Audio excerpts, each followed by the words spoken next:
ನಮಸ್ತೆ ಮೇಡಮ್. ಎಲ್ಲ ಧ್ಯಾನ ಬಂಧುಗಳಿಗೆ ನನ್ನ ಹೃದಯಪೂರ್ವಕವಾದ ಕೃತಜ್ಞತೆಗಳು ಹಾಗೂ ಬ್ರಹ್ಮರ್ಷಿ ಪಿತಾಮಹ ಪತ್ರಿಜಿ ಗುರುಗಳಿಗೂ ಸ್ವರ್ಣಮಾಲ ಅಮ್ಮಣ್ಣವರಿಗೂ ನನ್ನ ಎಲ್ಲ ಪ್ರೀತಿಯ ಮಹಾವತಾರ್ ಟಿವಿ ವೀಕ್ಷಕರಿಗೂ ನಿಮ್ಮ ಒಂದು ಬೆಂಬಲ ಮತ್ತು ನಿಮ್ಮ ಪ್ರೇರಣೆ ಮೇರೆಗೆ ಸಾಕಷ್ಟು ಕ್ಲಾಸ್ ಕೊಡ್ಲಿಕ್ಕೆ ಆಗ್ತಾ ಇದೆ. ನಿಮ್ಮೆಲ್ಲರ ಒಂದು ಪ್ರೀತಿಯ ಒಂದು ಆದರ್ಶ. ಓಕೆ, ನಿಮ್ಮಿಂದ ಕ್ಲಾಸ್ ಕೊಡ್ಬೇಕಂದ್ರೆ ನಮ್ಗೆ ಯಾಕೋ ಒಂದು ಸೆಲೆಬ್ರೇಷನ್ ತರ ಇದೆ ಮಹಾವತಾರ್ ಟಿವಿನಲ್ಲಿ ಕ್ಲಾಸ್ ಕೊಡ್ಬೇಕಂದ್ರೆ. ಓಕೆ, ಯಾಕಂದ್ರೆ ಮತ್ತಷ್ಟು ಎಲ್ಲಿ ನಮ್ಮನ್ನ ಭೇಟಿ ಆದ್ರೂ ಕೂಡ ಸರ್ ನಿಮ್ ಕ್ಲಾಸ್ ಕೇಳಿದೆ, ತುಂಬಾ ಚೆನ್ನಾಗಿತ್ತು, ಕಾರಣ ಶರೀರ ಬಗ್ಗೆ ಹೇಳಿದೀರಾ, ನನ್ಗೆ ಖುಷಿ ಆಗತ್ತಪ್ಪ. ಇಷ್ಟು ಜನ ವೀಕ್ಷಿಸಿದ್ದಾರೆ, ಎಷ್ಟು ಅದನ್ನ ತಿಳ್ಕೊಂಡಿದ್ದಾರೆ, ಎಷ್ಟು ಪ್ರೋತ್ಸಾಹ ಕೊಡ್ತಾ ಇದ್ದಾರೆ ನಮ್ಗೆ ಅಂತ. ಆಮೇಲೆ ಕರ್ಮ ಸಿದ್ಧಾಂತ ತುಂಬಾ ಚೆನ್ನಾಗಿ ಹೇಳಿದ್ರಿ ಸರ್ ಅಂತ ಎಷ್ಟು ಅವರು ಅದ್ರ ಬಗ್ಗೆ ಸಾಕಷ್ಟು ವಿಷಯಗಳನ್ನ ತಿಳ್ಕೊಂಡು ಅವ್ರಿಗೆ ಅಷ್ಟು ಕ್ಲಾರಿಟಿ ಸಿಗ್ತಾ ಇದೆ. So Mahavatar TV is doing A great divine service. So ಎಷ್ಟೋ ಜ್ಞಾನ ತಿಳಿಸ್ಲಿಕ್ಕೆ ನಿಮ್ಮ ಒಂದು ಶ್ರಮ ಪ್ರಯತ್ನ ಹೆಚ್ಚಾಗಿ ಯೂನಿವರ್ಸ್ ವರ್ಕ್ ನಡೀತಾ ಇದೆ. Thank you madam, congratulations. Okay, ಇವತ್ತಿನ ವಿಷಯ ಆತ್ಮಜ್ಞಾನ. ನಿಮ್ಮ ಇದು ಸಮಗ್ರ ಜೀವನ ಶೈಲಿ ಕ್ಲಾಸ್ ಕೇಳ್ತಾ ಇದೆ, ತುಂಬಾ ಚೆನ್ನಾಗಿತ್ತು. ಸೊ ನಾನು ಒಂದೆರಡು ಟಿಪ್ಸ್ ಎಲ್ಲ ಹೇಳ್ಬೋದಾ ಮೇಡಮ್? ಖಂಡಿತ ಸರ್, ದಯವಿಟ್ಟು ಸರ್. ನಾನು ಹೆಚ್ಚು ಹೇಳ್ಬೋದಾ? ತಿಳಿದಿರೋ ಓಕೆ, ಇಲ್ಲ ಜಸ್ಟ್ ನಮ್ಗೆ ತಿಳಿಸಿರೋದು. ಆಕ್ಚುಲಿ ಇವಾಗ ಹೇಳ್ತಾ ಇದ್ರಿ ಕುಕ್ಕರು ಪ್ಯಾನು ಇದೆಲ್ಲ ಯೂಸ್ ಮಾಡ್ತೀವಿ, ಎಲ್ಲ ಇನ್ಸ್ಟೆಂಟ್ ಆಗಿ ಆಗ್ಬೇಕು ಅಂತ. ಬಟ್ ನಾವು ಟಿಪ್ಸ್ ಹೇಳ್ತೀವಿ ನೋಡಿ. ಇವಾಗ ತೊಗರಿ ಬೇಳೆ ಬಂದು ನಾವ್ ಏನಾಗ್ತೀವಿ ಅಂದ್ರೆ, ಇವಾಗ ಬೆಳೆ ಆಫೀಸ್ಗೆ ಹೋಗ್ಬೇಕು, ಬೇಗ ಬೇಗ ಆಗ್ಬೇಕಂತ ಹೇಳಿ ನಾವೇನ್ ಮಾಡ್ತಾ ಇದೀವಿ, ಕುಕ್ಕರ್ಗೆ ಹಾಕ್ತಿವಿ. ಅದು ಟೇಸ್ಟ್ ಇರಲ್ಲ, ಯಾಕಂದ್ರೆ ಇವಾಗ ನಾವು ನಿಧಾನವಾಗಿ ಅದನ್ನ ಎಂಜಾಯ್ ಮಾಡಿ ಪ್ರಿಪೇರ್ ಮಾಡ್ತಾ ಇಲ್ಲ. ಸೊ ನಾನೇನ್ ಹೇಳ್ತೀನಿ ಅಂದ್ರೆ, ಒಂದು 3 ತಾಸು ಮುಂಚಿತವಾಗಿ ಆ ತೊಗರಿ ಬೇಳೆ ನೆನ್ಸಾಕ್ಬಿಡಿ. ನೆನ್ಸಾಕ್ಬಿಟ್ಟು ಆಮೇಲೆ ನೀವು ಅಡಿಗೆ ಮಾಡಿ ನೋಡಿ, ಟೇಸ್ಟ್ ಸೂಪರ್ ಆಗಿರುತ್ತೆ. ಆ ತೊಗರಿ ಬೇಳೆ ಟೇಸ್ಟ್, ಆ ಫ್ಲೇವರ್ ತುಂಬಾ ಚೆನ್ನಾಗಿರುತ್ತೆ. ಒಂದು 3 to 4 ಅವರ್ಸ್ ನೆನ್ಸಾಕ್ಬಿಟ್ಟು ನೀರಿನಲ್ಲಿ ಆಮೇಲೆ ನೀವು ಕುಕ್ ಮಾಡಿ, ಬೇಗನೂ ಅದು ಬೇಯುತ್ತೆ. ಯಾಕಂದ್ರೆ ಇವಾಗ ಇನ್ಸ್ಟೆಂಟ್ ಮಾಡೋದಕ್ಕಿಂತ ಈ ತರ ಮಾಡಿದ್ರೆ ಬೇಗ ಬೇಳೆನೂ ಬೇಯ್ದ್ಬಿಡುತ್ತೆ, ಬೇಗನೂ ಅಡಿಗೆನೂ ಮಾಡ್ಬೋದು. ಸೊ ಆಫೀಸ್ ವರ್ಕ್ ಹೋಗೋರ್ಗೆಲ್ಲ ಇದು ಒಂದು ಟಿಪ್ಸ್ ಹೇಳೋಣ ಅಂತ. ಆಮೇಲೆ ಈಗ ಏನಾಗ್ಬಿಟ್ಟಿದೆ ಅಂದ್ರೆ, ನಾವು we are always expose to LED bulb, TV, ಇದು ಲೈಟು, ಇದರಲ್ಲೇ ನಾವು ಎಕ್ಸ್ಪೋಸ್ ಆಗ್ತಿದೆ. ಆಕ್ಚುಲಿ ಈ ಬೆಳಕಿನಲ್ಲಿ ನಾವು ಬಾಡಿ ಬಂದು ಆಕ್ಚುಲಿ ತುಂಬಾ ಎಕ್ಸ್ಪೋಸ್ ಆಗಬಾರ್ದು. ಈ ವಿದ್ಯುತ್ ಶಕ್ತಿ, ಈ ಏನ್ ಎಲೆಕ್ಟ್ರಿಸಿಟಿನಲ್ಲಿ ಅಲ್ವಾ, ನಾವ್ ಇದಿಲ್ದೆ ನಾವ್ ಇರಕ್ಕೆ ಆಗಲ್ಲ ನೋಡಿ. ಏನಕ್ಕಪ್ಪ ಅಂದ್ರೆ, ಆ ಕಾಲದಲ್ಲಿ ನೋಡಿ, ಪ್ರಕೃತಿ ಬೆಳಕಿನಲ್ಲಿ ಇದ್ರು. ಸಂಜೆ ಹೊತ್ತಾಯ್ತಂದ್ರೆ ಬರೀ ದೀಪ ಹಚ್ಚಿ ಮಲಗ್ತಾ ಇದ್ರು ಅಷ್ಟೇನೆ. ಸೊ ಅದಕ್ಕೆ ಅಷ್ಟು ಆರೋಗ್ಯ, ಅಷ್ಟು ಯಾವ್ದು ಕಾಯಿಲೆಗಳು ಏನ್ ಇರ್ಲಿಲ್ಲ ಅಷ್ಟು. ಈಗ ಬಿಕಾಸ್ ಇದನ್ನ ಅರ್ಥ ಮಾಡ್ಕೋಬೇಕು, ಹೆಂಗ್ ನಾವು ನಮ್ಗೆ ಬಾಡಿನಲ್ಲಿ ನೆಗೆಟಿವ್ ಆಗ್ತಾ ಇದೆ ಅಂದ್ರೆ, ಎಷ್ಟು ಸಾಧನೆ ಮಾಡಿದ್ರು ಕೂಡ ಈ ಲೈಟ್ ಇಂದ ಸ್ವಲ್ಪ ಆದಷ್ಟು ನಾವು ಏನ್ ಮಾಡ್ಬೇಕಂದ್ರೆ ನ್ಯಾಚುರಲ್ ಲೈಟ್ ಗೆ ಎಕ್ಸ್ಪೋಸ್ ಆಗ್ಬೇಕಂತ ಹೇಳ್ತಾ ಇರೋದು. ಈ ಎಲೆಕ್ಟ್ರಿಸಿಟಿ ಲೈಟ್ ಏನಿದೆಲ್ಲ ಅದು ಎಷ್ಟು ಎಕ್ಸ್ಪೋಸ್ ಆಗ್ಬಾರ್ದು. ಯಾಕಂದ್ರೆ ನಮ್ body is the light body, ಇದೇ ಒಂದು ಕಾಂತಿ ದೇಹ. ಇದೇನಾಗತ್ತೆ ಅಂದ್ರೆ, ಈ ಎಲೆಕ್ಟ್ರಿಸಿಟಿ, ಈ ಕರೆಂಟ್ ಅಲ್ಲೇ ನಾವು, ಈ ಬಲ್ಬ್ ನಲ್ಲೇ, ಈ ಇದ್ರಲ್ಲೇ ನಾವು ತುಂಬಾ ನಮ್ಮ ಬಾಡಿ ಎಕ್ಸ್ಪೋಸ್ ಆಗ್ತಾ ನೋಡಿ. ಮೊಬೈಲು, ಲ್ಯಾಪ್ಟಾಪ್ಸು, ಬಲ್ಬ್ಸು, ಇದೆಲ್ಲವೂ ಇದ್ರಲ್ಲೇ ಇದ್ಬಿಟ್ರೆ ಏನಾಗತ್ತಂದ್ರೆ, ನಮ್ಮ ಸೆಲ್ಸ್ಗಳು ಡಿಸ್ಟರ್ಬ್ ಆಗ್ತಾ ಇರುತ್ತೆ, ಬಾಡಿ ಸೆಲ್ಸ್. ಸೊ ಇದು ಸ್ವಲ್ಪ ಅವೇರ್ನೆಸ್ ಇಂದ ಇರೋಣ ಅಂತ ಹೇಳಿ ಒಂದು ಮಾಹಿತಿ ತಿಳಿಸೋಣ. ಓಕೆ, ಧನ್ಯವಾದ ಸರ್, ತುಂಬ ಹೃದಯದ ಧನ್ಯವಾದ ನಿಮ್ಗೆ. ಇದು ಮುಂದಿನ ಕ್ಲಾಸ್ ಅಲ್ಲಿ ಹೇಳಬೇಕಿತ್ತು ನಾನು, ನೀವ್ ಈಗ್ಲೇ ಹೇಳಿದ್ರಿ, ಸಂತೋಷ ಆಯ್ತು. ನಂಗೆ ಒಂದ್ ಸ್ವಲ್ಪ ಕಡಿಮೆ ಆಯ್ತು ಸರ್. ಎನಿವೇ ಸರ್, ಪ್ಲೀಸ್ ಮಾತಾಡಿ. Okay, thank you madam. So ಇವತ್ತು ವಿಚಾರ ಯಾವ್ದ್ರ ಬಗ್ಗೆ ಮಾತಾಡೋಣ ಅಂದ್ರೆ, ಆತ್ಮಜ್ಞಾನದ ಬಗ್ಗೆ. ಆತ್ಮಜ್ಞಾನ. The foam while cooking dal should be removed after closing the lid. Which one of the first? Closing the lid, which one of the... yes. Correct. Okay. ಈಗ first ನಮ್ಮ ಸ್ಪಿರಿಚುಯಾಲಿಟಿ ಬಗ್ಗೆ ಈಗ ಮಾತಾಡೋಣ. ಸೊ ನಾವು ಈಗ ಸ್ವಲ್ಪ ಆಳವಾಗಿ ತಿಳ್ಕೊಳ್ಳೋಣ ನಮ್ಮ ಶ್ವಾಸದ ಬಗ್ಗೆ, ಹೇಗೆ ನಮ್ಮಲ್ಲಿ ಆ ಪ್ರಕ್ರಿಯೆ ನಡೀತಾ ಇದೆ. ಯಾಕಂದ್ರೆ ಇಟ್ಸ್ ವೆರಿ ಇಂಪಾರ್ಟೆಂಟ್. ಯಾಕಂದ್ರೆ ನಾವು ಅದಕ್ಕೆ ಟೈಮ್ ಕೊಡ್ತಾ ಇಲ್ಲ. ಯಾಕಂದ್ರೆ ಮೈಂಡ್ ಅಷ್ಟು ಬೇಗ ಓಡ್ತಾ ಇದೆ, ಮೈಂಡ್ ಆಕ್ಟಿವಿಟಿ ಜಾಸ್ತಿ ಇದೆ, ಸೋಲ್ ಆಕ್ಟಿವಿಟಿ ಕಡಿಮೆ ಇದೆ, ಬ್ರೆತ್ ಅಬ್ಸರ್ವ್ ಮಾಡ್ತಾ ಇಲ್ಲ, ಶ್ವಾಸಕ್ರಿಯೆ ಬಗ್ಗೆ ನಮ್ಗೆ ಅದ್ರ ಮೇಲೆ ಗಮನ ಇಡ್ತಾ ಇಲ್ಲ, ಅರಿವು ನಮ್ಗೆ ಅದ್ರ ಬಗ್ಗೆ ಅವೇರ್ನೆಸ್ ಬರ್ತಾ ಇಲ್ಲ. ಸೊ ಇಲ್ಲಿ ಬೇಸಿಕ್ಸ್ ಇಂದ ಸ್ವಲ್ಪ ಆಳವಾಗಿ ತಿಳ್ಕೊಳ್ಳೋಣ, ಯಾಕಂದ್ರೆ ಇದು ಇಂಪಾರ್ಟೆಂಟ್ ಆಗಿರುತ್ತೆ ಮಾಸ್ಟರ್ಸ್. ಅದಕ್ಕೆ ಕೆಲವೊಂದು ಟಿಪ್ಸ್ ಹೇಳ್ತೀನಿ ಮಧ್ಯದಲ್ಲಿ. ಇದು ಟಿಪ್ಸ್ ನೀವು ಫಾಲೋ ಮಾಡ್ಕೊಂಡು ಬಿಟ್ರೆ, ಅತಿಯಾಗಿ ಪ್ರಾಣಾಯಾಮ ಬೇಕಾಗಿಲ್ಲ, ಕಪಾಲಭಾತಿ ಬೇಕಾಗಿಲ್ಲ, ಅನಿಲೋಮ ವಿಲೋಮ ಬೇಕಾಗಿಲ್ಲ, ಭಸ್ತ್ರಿಕಾ ಏನೇನ್ ಮಾಡ್ತೀವಲ್ಲ, ಪೂರಕ, ಕುಂಭಕ, ರೇಚಕ, ಅದೆಲ್ಲ ಮಾಡಿ. ಓಕೆ, ಆರೋಗ್ಯಕ್ಕೆ ಒಳ್ಳೇದೆ. ಬಟ್ ನಾನು ಆಧ್ಯಾತ್ಮಿಕದಲ್ಲಿ ಸ್ಪಿರಿಚುವಲ್ ಪ್ರೋಗ್ರೆಸ್ಗೆ ಕೆಲವೊಂದು ಸೀಕ್ರೆಟ್ಸ್, ಟೆಕ್ನಿಕ್ ಹೇಳ್ತೀನಿ. ಸೊ ಅದು ಫಾಲೋ ಮಾಡ್ಕೊಂಡ್ ಬಿಟ್ರೆ, ಇದೆಲ್ಲ ಮಾಡೋಕೆ ನಮ್ಗೆ ಟೈಮ್ ಇಲ್ಲ ಅನ್ನೋರಿಗೆ ಒಂದು ಟೆಕ್ನಿಕ್ ಇದೆಲ್ಲ. ಸೊ ಈಗ ನಮ್ಮಲ್ಲಿ ಶ್ವಾಸ ಅನ್ನೋದು ನಾವು ತಾನಾಗಿ ನಡೀತಾ ಇರೋದು. ನಾವೇನು ಶ್ವಾಸ, ಉಚ್ಛ್ವಾಸ, ನಿಶ್ವಾಸ, ಇನ್ಹೇಲ್, ಎಕ್ಸೇಲ್ ನಾವೇನು ತಗೊಳ್ಳೋದು ಬಿಡೋದು ಏನಿಲ್ಲ, ಅದು ತಾನಾಗಿ ನಡೀತಾ ಇದೆ ನ್ಯಾಚುರಲ್ ಆಗಿ. ಸೊ ಪ್ರತಿಯೊಬ್ರು ನೋಡಿ, ನಾವು ಶ್ವಾಸ ಅನ್ನೋದು ಆಚೆಯಿಂದ ನಾವು ತಗೊಳ್ತಾ ಇದೀವಿ. ಏನಿದು? ವಾಯು, ಗಾಳಿ, ಆಕ್ಸಿಜನ್ ಅಂತ ಹೇಳ್ತೀವಿ. ಇದು ಸಾಮಾನ್ಯ ವ್ಯಕ್ತಿಗೆ ಎಲ್ರಿಗೂ ಬೇಕು, ಯಾಕಂದ್ರೆ ಇದರಿಂದ ನಾವು ಜೀವಿಸಕ್ಕಾಗಲ್ಲ ಅಂತ ನಂಬಿದೀವಿ. ಬಟ್ ಯೋಗಿಗಳಿಗೆ ಈ ನಾವು ಆಚೆಯಿಂದ ಏನು ಪ್ರಾಣವಾಯು ಗಾಳಿ ತಗೊಳ್ತೀವಲ್ಲ, ಅವ್ರಿಗೆ ಅದು ಅವಶ್ಯಕತೆ ಇರಲ್ಲ. ಯಾಕಪ್ಪ ಅಂದ್ರೆ ಅವರು ಏನು ಯೂನಿವರ್ಸ್ ಇಂದ ನಾವೇನೋ ಆ ಕಾಸ್ಮಿಕ್ ಎನರ್ಜಿ, ವಿಶ್ವಶಕ್ತಿ, ಆ ವಿಶ್ವ ಪ್ರಾಣಶಕ್ತಿ, ಜೀವಶಕ್ತಿ ಅಂತ ಹೇಳ್ತೀವಲ್ಲ, ಅದರಲ್ಲಿ ಜೀವಿಸ್ತಾರೆ. ದೇ ಆರ್ ನಾಟ್ ಡಿಪೆಂಡ್, ಇದನ್ನ ಅವಲಂಬಿಸಿ ಇಲ್ಲ ಅವರು. ಈ ಪಂಚಭೂತಗಳು ನಮ್ಗೇನು ವಾಯು ತತ್ವ ಇದೆಲ್ಲ, ಈ ಗಾಳಿ, ಇದ್ರ ಅವಶ್ಯಕತೆ ಅವ್ರಿಗಿಲ್ಲ. ಯಾಕಂದ್ರೆ ಅವ್ರು ಡೈರೆಕ್ಟ್ ಅವ್ರಿಗೆ ಏನ್ ತಗೊಳ್ತಾರೆ ಅಂದ್ರೆ, ಯೋಗಿಗಳು ಬರೀ ಆ ವಿಶ್ವ ಪ್ರಾಣಶಕ್ತಿ ಸಾಕು ಅವ್ರಿಗೆ. ಅವ್ರಿಗೆ ಇದು ಜಡ. ಯಾವುದು? ಬಾಹ್ಯವಾಗಿ ನಾವು ಏನು ಈ ಪ್ರಾಣ ರಹಿತ ವಾಯು ಇದು ಆಕ್ಚುಲಿ ಆಕ್ಸಿಜನ್ ಅನ್ನೋದು, ಅದನ್ನ ಅವರು ಜಡವಾಗಿ ನೋಡ್ತಾರೆ. ಅವರು ಅದನ್ನ ನೆಗ್ಲೆಕ್ಟ್ ಮಾಡೋ, ಉದಾಸೀನ ಮಾಡ್ತಾರೆ.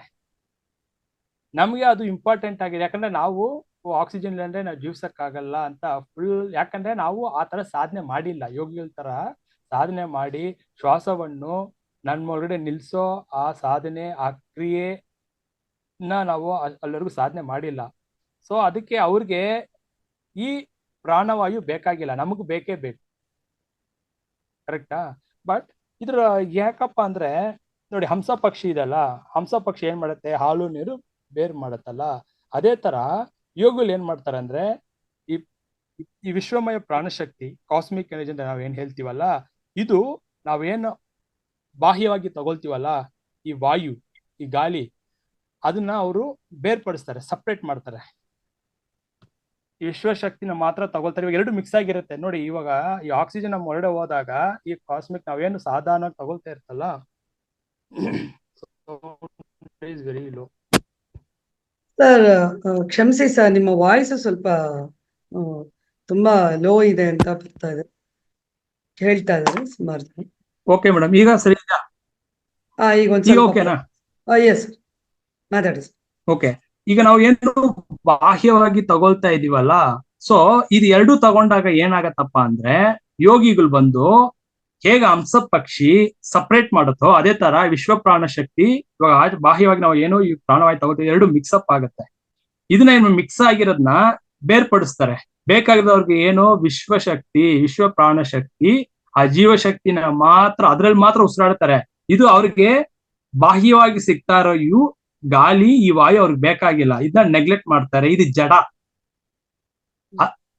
ಆ ಸ್ಥಿತಿನಲ್ಲಿ ಯಾರಿರ್ತಾರೋ ಅವರೇ ಪರಮಹಂಸ. ಹೇಗೆ ಹಂಸ ಪಕ್ಷಿ ನೀರು ಹಾಲನ್ನು ಬೇರ್ಪಡಿಸುತ್ತೋ ಅದೇ ತರ ಈ ಪ್ರಾಣರಹಿತವಾದ ವಾಯು, ಇದೇನು ಆಮ್ಲಜನಕ ಆಕ್ಸಿಜನ್ ಅಂತ ಹೇಳ್ತೀವಲ್ಲ, ಹೊರಗಿನ ಗಾಳಿ, ಅದನ್ನ ಬೇರ್ಪಡಿಸಿ ಅವ್ರಿಗೆ ಬೇಕಾಗಿಲ್ಲ. ಅವ್ರಿಗೆ ಬರೀ ವಿಶ್ವ ಡೈರೆಕ್ಟ್ ಕನೆಕ್ಟೆಡ್ ಟು ಕಾಸ್ಮಿಕ್ ನಲ್ಲೇ ಜೀವಿಸ್ತಾರೆ. ಸೊ ಅವರೇ ಪರಮಹಂಸರು. ನಾವು ಕೂಡ ಆ ಸ್ಥಿತಿ ಹೊಂದಬಹುದು ನಮ್ ಸಾಧನೆ ಮಾಡ್ತಾ. ಅಂದ್ರೆ ಈ ನಾವು ಏನ್ ಮಾಡ್ಬೇಕಂದ್ರೆ, ಸದಾ ಈ ಶ್ವಾಸವನ್ನು, ಈ ಶ್ವಾಸ ಕ್ರಿಯೆನಲ್ಲಿ ನಾವು ಸದಾ ಸಂಬಂಧ ಬೆಳೆಸ್ಬೇಕು. ಯಾರು ಒಬ್ಬ ಬರೀ ಶ್ವಾಸದಲ್ಲೇ ಆ ಶ್ವಾಸ ಕ್ರಿಯೆನಲ್ಲೇ ಅವ್ರ ಗಮನ, ಅವರ ಒಂದು ಇದ್ರಲ್ಲೇ ಅವ್ರು ಯಾವಾಗ ಈ ಶ್ವಾಸದಲ್ಲೇ ಬಂದು ಸಂಬಂಧ ಬೆಳೆಸ್ತಾ ಇರ್ತಾರಲ್ಲ, ಅವಾಗ ಏನಾಗತ್ತೆ, ಈ ಮನಸ್ಸು ಅನ್ನೋದು ಆಟೋಮೆಟಿಕ್ ಆಗಿ ಲಯ ಆಗ್ಬಿಡತ್ತೆ. ನೋಡಿ, ನಾವೇನ್ ಮಾಡ್ತಾ ಇದೀವಿ ಅಂದ್ರೆ, ಈ ಶ್ವಾಸವನ್ನು ಕಂಟ್ರೋಲ್ ಮಾಡ್ತಾ ಇದೀವಿ, ಮನಸ್ಸನ್ನು ಕಂಟ್ರೋಲ್ ಮಾಡಕ್ ಹೋಗ್ತೀವಿ. ಈ ಶ್ವಾಸವನ್ನು ನಾವೇನೇ ಕಂಟ್ರೋಲ್ ಮಾಡಿದ್ರು ಕೂಡ ತಾನಾಗ ಅದು ಸಿದ್ಧಿಸ್ಬೇಕು. ಶ್ವಾಸ ಕೂಡ ತಾನಾಗ್ ಸಿದ್ಧಿ ಆಗ್ಬೇಕು. ನಾವ್ ಯಾವಾಗ ಶ್ವಾಸವನ್ನು ನೋಡಿ, ಇವಾಗ ಯೋಗಿಗಳ ಜಲ ಸಮಾಧಿ ಅಂತ ಮಾಡ್ತಾರೆ, ನೀರಿನಲ್ಲೇ ಒಂದು ಎಷ್ಟು ತಾಸು ಬೇಕಾದ್ರೂ ಕೂತಿರ್ತಾರೆ ಅವರು, ಎಷ್ಟು ನಿಮಿಷಗಳು ಬೇಕಾದ್ರೂ ನೀರಿನಲ್ಲಿ ಇರ್ತಾರೆ. ಅವ್ರು ಉಸಿರಿಡ್ಕೊಂಡು ಇರ್ತಾರೆ. ನಮ್ಮಿಂದ ಇರಕ್ಕಾಗಲ್ಲ, ಯಾಕಂದ್ರೆ ಅವ್ರಿಗೆ ನೀರಿನಲ್ಲೂ ಆಕ್ಸಿಜನ್ ಇದೆ. ಕರೆಕ್ಟಾ?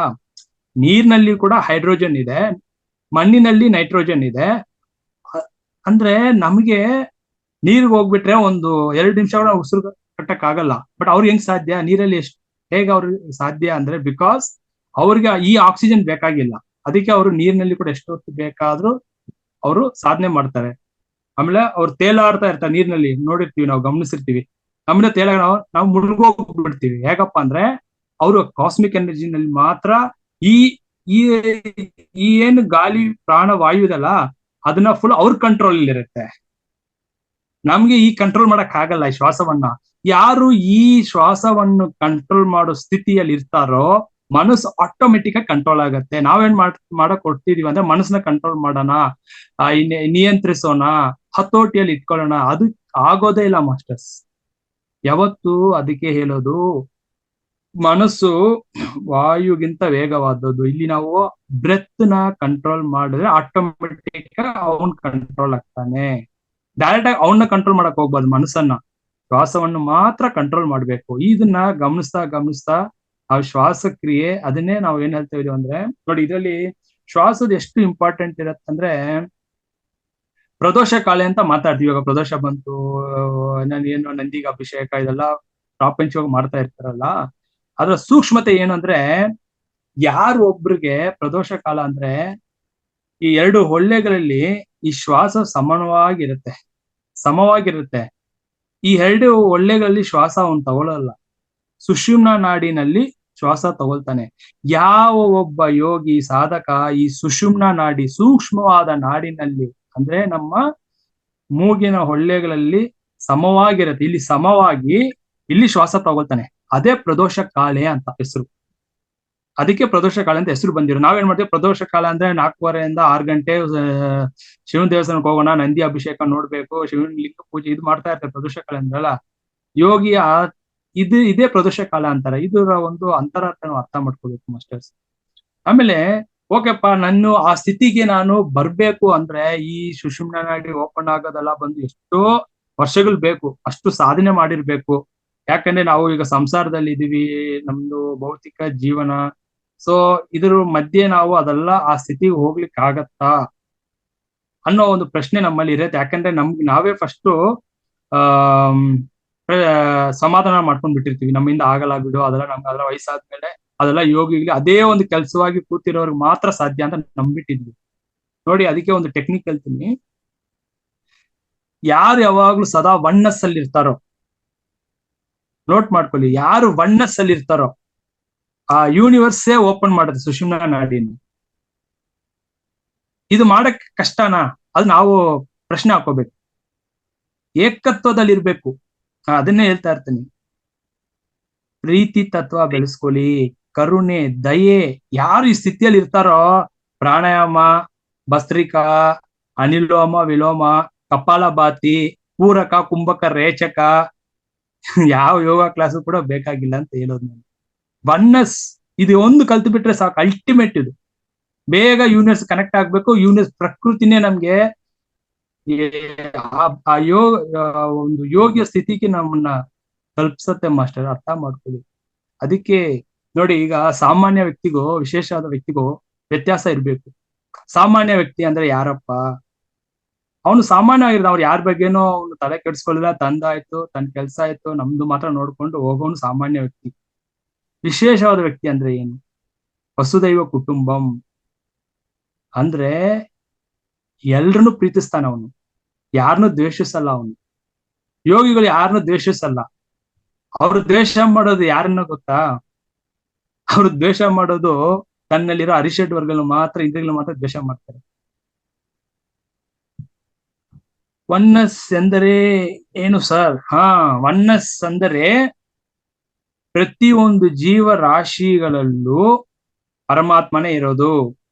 ಪ್ರತಿ ಒಂದು ಇರುವೆ ಆಗ್ಲಿ, ವಸ್ತುವಾಗ್ಲಿ, ಅದರಲ್ಲಿ ಕೂಡ ತನ್ನನ್ನೇ ಕಾಣಬೇಕು, ಅದರಲ್ಲಿ ಕೂಡ ನಿಮ್ಮನ್ನೇ ಕಾಣ್ಬೇಕು. ಅದು ಬೇರೆ, ನಾನು ಬೇರೆ ಅಲ್ಲ. ಜೀವ ಜಂತು ಪಶು ಪಕ್ಷಿ ಬೇರೆ ಅಲ್ಲಪ್ಪ, ಅದು ಬೇರೆ, ನಾನು ಬೇರೆ ಅಲ್ಲ. ಅದು ಪ್ರಾಣಿ ಜನ್ಮ ತಗೊಂಡಿರ್ಬಹುದು ಅಷ್ಟೇನೆ, ಅದು ಆತ್ಮ ತಾನೆ. ಅದರಲ್ಲೂ ಕೂಡ ಪರಮಾತ್ಮ ಇದಂತಾನೆ, ಪರಮಾತ್ಮನ ಒಂದು ಸೃಷ್ಟಿ ತಾನೆ.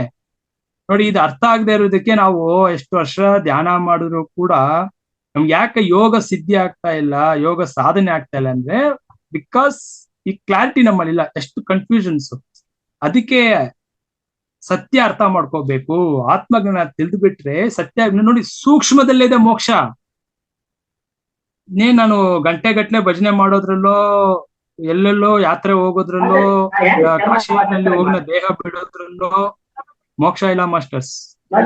ಅರ್ಥ ಮಾಡ್ಕೊಳ್ಳಿ, ಸೂಕ್ಷ್ಮದಲ್ಲೇ ಇದೆ ಮೋಕ್ಷ. ಈ ಸೂಕ್ಷ್ಮ ಅರ್ಥ ಆಗ್ಬಿಟ್ರೆ ಸಾಕು, ಈ ಕ್ಷಣದಲ್ಲಿ ನೀವು ಜೀವನ್ ಮುಕ್ತರು. ಅದಕ್ಕೆ ಒನ್ನೆಸ್ ಅಂದ್ರೆ ಸಮತ್ವ, ಏಕತ್ವ. ನೋಡಿ, ಇವಾಗ ನನ್ನ ಕುಟುಂಬ ಅಂತ ಮಾತಾಡ್ರೆ ನಮ್ಮ ಸಂಬಂಧಿಕರು ಇಷ್ಟಪ್ಪ ನನ್ನ ಜೊತೆ ಓಡಾಟದವರು, ಇವ್ರು ಮಾತ್ರ ಇದು ಫ್ಯಾಮಿಲಿ ಅಂತ ಕುಟುಂಬ ಅಂತೀವಿ. ವಸುದೈವ ಕುಟುಂಬಂ ಅಂದ್ರೆ ಏನು? ವಿಶ್ವದಲ್ಲಿ ಇರೋ ಎಲ್ಲ ಕುಟುಂಬವು ನನ್ನ ಕುಟುಂಬವೇ, ಎಲ್ಲ ಆತ್ಮಗಳು ನನ್ನ ಬಂಧುಗಳೇ. ಅದು ಒನ್ನೆಸ್ ಅಂದ್ರೆ ಎಲ್ರು ಸ್ನೇಹಿತರೆ. ಯಾರು ಒಬ್ರು ಆ ಸ್ಥಿತಿಯಲ್ಲಿ ನೋಡ್ತಾರೋ ಅದೇ ವಸುದೈವ ಕುಟುಂಬಂ ಅಂದ್ರೆ. ವಿಶ್ವದಲ್ಲಿರೋ ಎಲ್ಲ ಕುಟುಂಬವು ನನ್ನ ಕುಟುಂಬವೇ, ಎಲ್ಲ ಕುಟುಂಬದಲ್ಲಿ ಇರೋ ಬಂಧುಗಳು ನನ್ನ ಬಂಧುಗಳು ಅಂತ ನೋಡ್ಬೇಕು. ಬರೀ ನನ್ನ ಸಂಬಂಧಿಕರು, ನನ್ನ ನೆಂಟರು, ನನ್ನ ಫ್ರೆಂಡ್ಸು, ಇಲ್ಲಿ ನಾವೇನ್ ಪ್ರಾಪಂಚಿಕ ಮಾಡ್ಕೊಂಡಿದೀವಲ್ಲ, ಇದಲ್ಲ, ಇದು ಬೇರೆ. ಸೊ ಅದಕ್ಕೆ ಮಾಸ್ಟರ್ಸ್ ಅರ್ಥ ಮಾಡ್ಕೋಬೇಕು. ಯಾಕಪ್ಪ ನಮ್ಗೆ ಇದು ಎಲ್ಲ ಅರ್ಥ ಆಗ್ತಿಲ್ಲ ಅಂದ್ರೆ, ನಾವು ಒನ್ನೆಸ್ ಅಲ್ಲಿ ಇಲ್ಲ. ಆ ಒನ್ನೆಸ್ ಅಲ್ಲಿ ಇದ್ಬಿಟ್ರೆ ಇದು ಅರ್ಥ ಆಗ್ಬಿಡತ್ತೆ. ಯಾವ ಒಬ್ಬ ಯೋಗಿ ಸಾಧಕ ಅವನಲ್ಲಿ ಸದಾ ಪ್ರೀತಿಯನ್ನು ಹಂಚ್ತಾನೋ ಇತರರಿಗೆ, ಕರುಣೆ ದಯೆ ಭಾವದಲ್ಲಿ ಇರ್ಬೇಕು. ಅದಕ್ಕೆ ಬಸವಣ್ಣವ್ರು ಏನ್ ಹೇಳಿದೆ, ದಯವೇ ಧರ್ಮದ ಮೂಲವಯ್ಯ. ನಿಮ್ಮಲ್ಲಿ ದಯೆ ಕರುಣೆ ಬೆಳೆಸ್ಕೊಳ್ಳಿ, ದಯೆಯನ್ನು ಬೆಳೆಸ್ಕೊಳ್ಳಿ. ಇದು ತುಂಬಾ ಇಂಪಾರ್ಟೆಂಟ್ ಮಾಸ್ಟರ್ಸ್. ಇದು ನಮ್ಗೆ ಅರ್ಥ ಆಗಿಲ್ಲ ಅಂದ್ರೆ ಆಧ್ಯಾತ್ಮಿಕ ಪ್ರಗತಿ ನಾವು ಹೊಂದಕ್ಕಾಗಲ್ಲ. ಸೊ ಇದು ನಾವು ಅರ್ಥ ಮಾಡ್ಕೋಬೇಕು ಮಾಸ್ಟರ್ಸ್, ಎಷ್ಟು ಇಂಪಾರ್ಟೆಂಟ್ ಇರುತ್ತೆ ನೋಡಿ.